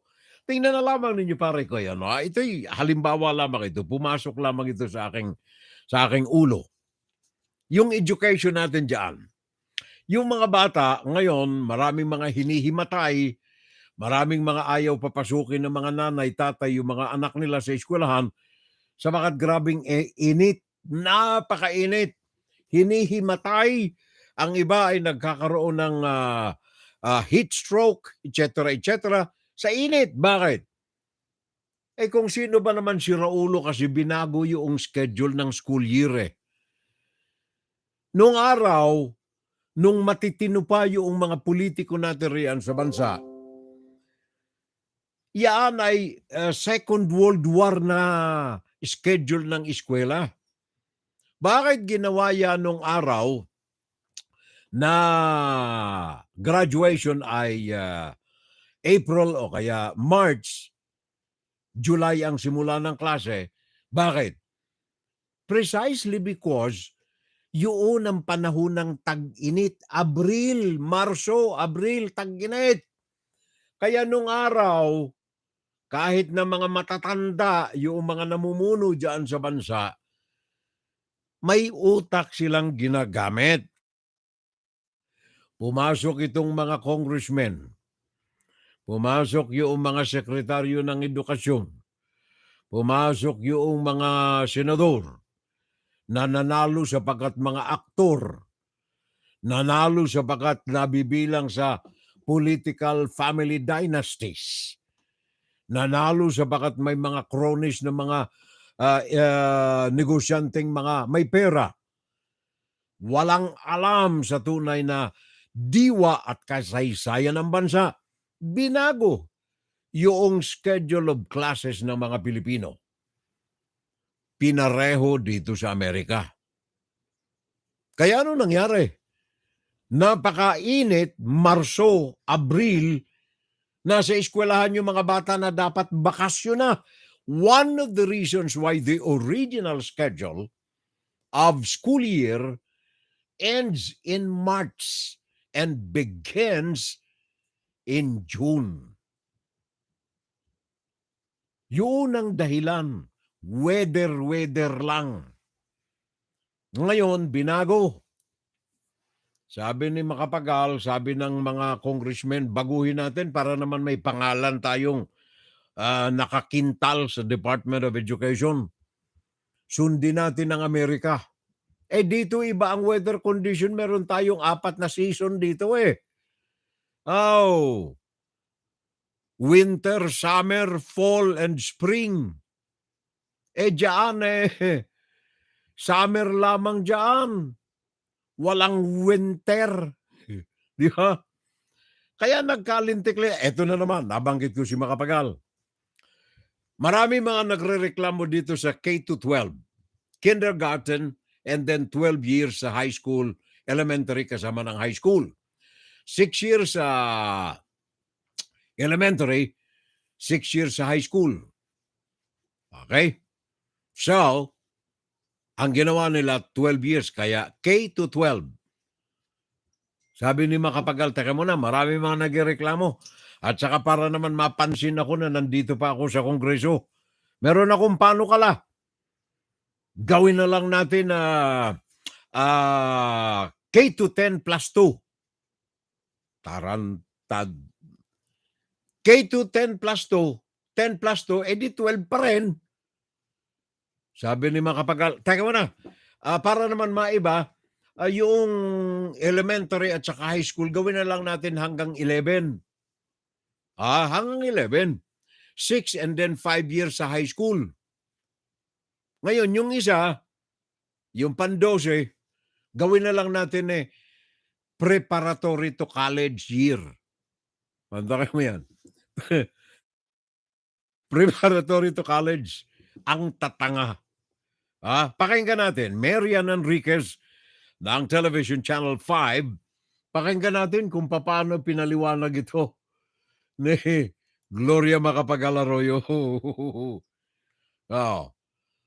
Go ahead.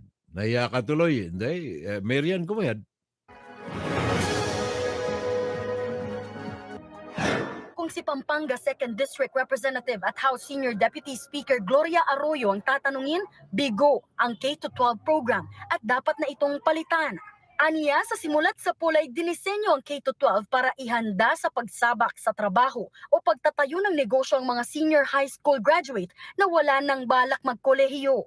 Ang kaso, mas gusto pa rin daw ng mga nasa pribadong sektor na tumanggap ng mga college at university graduate kaysa sa mga nagtapos lang ng K-12 program. Kaya naman suportado ng ICOP ang panukala ni Arroyo na amyendahan ang K-12 program at gawin itong K-10 plus 2. Anong pinagkaiba ng dalawa? Para makagraduate ka ng basic education sa ilalim ng K-12, kailangan mong magtapos ng 6 na taon sa grade school, 4 na taon sa high school, at 2 taon sa senior high school. Sa isinusulong na K-10 plus 2, makakagraduate ka na ng basic education pag natapos mo ang 4 na taon sa high school. Ang dagdag na 2 taon bago magkolehiyo ay tatawaging post-secondary o pre-university education na mapapasa ilalim na sa Commission on Higher Education o CHED imbes sa Department of Education. Ibig sabihin, ang isinusulong na ekstrang 2 taon pagkatapos ng high school ay para mas ihanda ang mga estudyante sa kolehiyo imbis na isabak agad sila sa trabaho. Naihain na sa Kamara ang panukala ni Arroyo at hinihintay na lang na mai-refer sa House Committee on Basic Education. Kung ibababa ito K-10, tapos may additional 2 years para magkolehiyo, tatanungin din po tayo ng mga magulang, mga pamilya, ng mga mag-aaral. Ibig sabihin ngayon, 6 na taon na para magkolehiyo. Yun ang tatanungin sa atin. So, again po, kailangan maka-clarify naman po yan siguro sa committee meeting.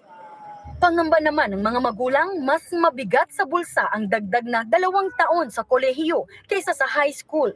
Nagbabalita mula sa Frontline, Marian Enriquez, News 5. Thank you very much, Marian. Maraming salamat. News 5, thank you. Patakay mo yan. Ang tatanga ng mga nakuha ninyo ngayon dyan ng mga congressmen. Di naman lahat, meron pa rin matatalino riyan. Pero naging presidente ito ang tanga. Napakatanga. Binalasa lang yung numero pero pareho. Ang dinahilan niya doon sa isang video interview sa kanya, ang dinadahilan niya kasi kaya natin yung ginawa noon na K-12 para pagkatapos ng high school ng 12 years, yaan ay yung 6 na taon sa elementary at saka 4 na taon sa high school plus 2, kaya 12. Kaya natin ginawa yaan nung araw para yung K-12 graduate makatrabaho na sa mga korporasyon. Makatrabaho na diyan sa anong tawag niyan, sa Metro Bank o kaya sa PNB o kaya sa PCI Bank o kaya kung saan sa mga kumpanya, sa Toyota. Di ba? Yun ang dahilan ni Gloria noon. Ngayon, sabi niya, 44% pala ng mga Pilipino ayaw na ang K-12. Kaya meron akong bago. Ito yung K-10 plus 2. Tapos na ng high school after 10 years, daragdagan na lang natin ng 2 years para sa college. Para pag nakuha ito, pwede nang magtrabaho. Ang tanga. Ang target trabaho. Sa dami ng mga walang trabahong graduado sa Pilipinas, mga kababayan, kaya nga ang mga ito ang inaabot nito naging mga OFWs sa Saudi, sa Middle East, sa Amerika, sa Australia. Naging mga OFWs, graduado ang mga ito. Bakit? Sabagat walang kumpanya, walang korporasyon sa Pilipinas na sapat na may opening para sa mga sandamakmak na mga graduates natin sa bansa. Kung itong mga graduates na full-fledged college diploma graduates, walang makuhang trabaho sa Pilipinas, anong tsansa noong tapos ng K plus 12? O maging itong K plus 10 plus 2? Anong tsansa nito sa trabaho? Tanga ang mga nagpapanukala nitong mga batas na ito. Korporasyon ka, kukuha ka ng empleyadong proficiente sa trabaho, maaasahan mo at positibong makakabigay ng kontribusyon sa opisina mo. Sinong pipiliin mo? Ang gusto mo accountant, ang gusto mo clerk, ang gusto mo ay janitor, ang gusto mo ay chef. Sinong pipiliin mo? Yung tapos ng 4K, K10 or K10 plus 2 or K12? kaysa sa doon sa may hawak na diploma. May hawak na nga ng diploma, hindi pa makakuha ng trabaho eh. Ang tanga, maniwala kayo. Masakit sa loob na pakinggan ito. Pero yaan ang totoo. Napakatanga.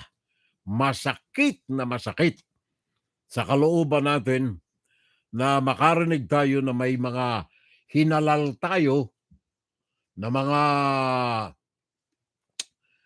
congressmen, mga senador, mga gobernador, mga mayors, na kaya nakuha natin sabagat binusalsalan tayo ng 3 lata ng ligo, hindi po libo, at sa kabigas. Gayang-gaya mo pare ko, si Glory B. Sabi ni Junjun Ming Akabayo, hello, Garci. Kumusta na ang eleksyon? Panalo na ba? Terrible na nga ang mga maliliit pa.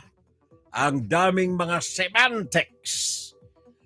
Generally speaking, pwedeng kunin ang mga high school grads para sa mga executive positions. That will give them a higher chance to go up the ladder. I am sorry, Garci. Totoo yan, pare ko eh. Kaya nga, kagaya ng pinaliwanag ko, if I am a corporate owner, sinong pipiliin ko? Yung tapos ng K-12 or K-10 plus 2 o yung nagwawagayway ng diploma? Iisa ang posisyon ko. 1,000 yung mga nag-aabang ng pwesto na yan. Sinong pipiliin ko? The best among the bests.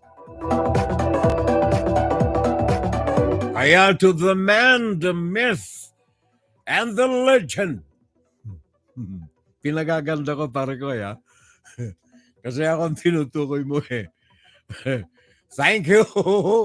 Mabuhay FSL.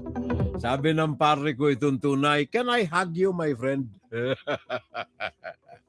Thank you pare Jundi. At sa inyong lahat mga kapitbahay. Kay Maringlo, hi. Thank you ha. At nakinig kayo sa FSL.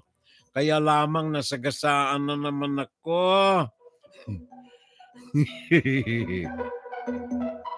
Salamat din sa buong may kapal at ako'y pinayagan na makapagprograma ako ngayon ng 3 oras. Ano ha? Nakaupo ko. Thank you. Thank you, St. Joseph. Thank you, Mama Mary.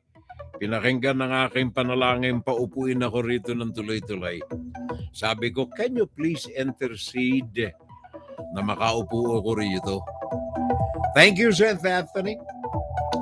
Thank you, St. Papa, St. John Paul. Thank you, St. Takakwita. Ito'y pinupuntahan namin sa New York. At sa lahat ng mga santo-santa riyan at saka sa aking guardian angels, thank you very much sa inyo lahat. Salamat sa tulong-tulong na pananalangin nakaabot kay Papa Ama, na ako'y payagang makaupo rito hanggang matapos ang programa natin. And to all of you, utang ko sa inyo ang aking pananatili sa broadcast. Sabi ko na nga, 59 years. Hindi ako napapagod sapagat naandyan kayo. Paring Jerry Conto. Na-miss ka namin. Thank you. Miss ka rin pare ko eh. Kiss sabay hug.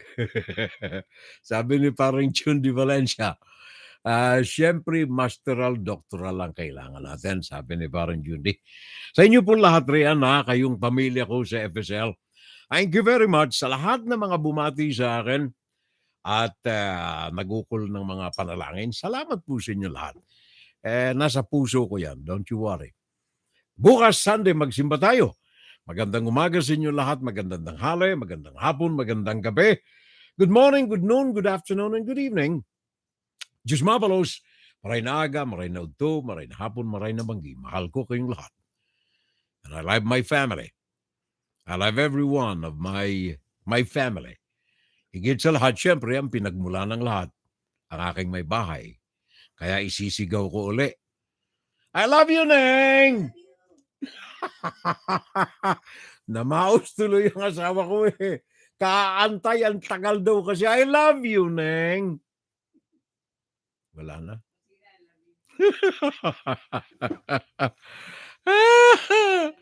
Ala na tayong oras, kapitbahay. Bye-bye sa inyo lahat. Until next Saturday. WFGS Broadcasting worldwide, day and night time. WFGS streaming online, music on the fly, ready online.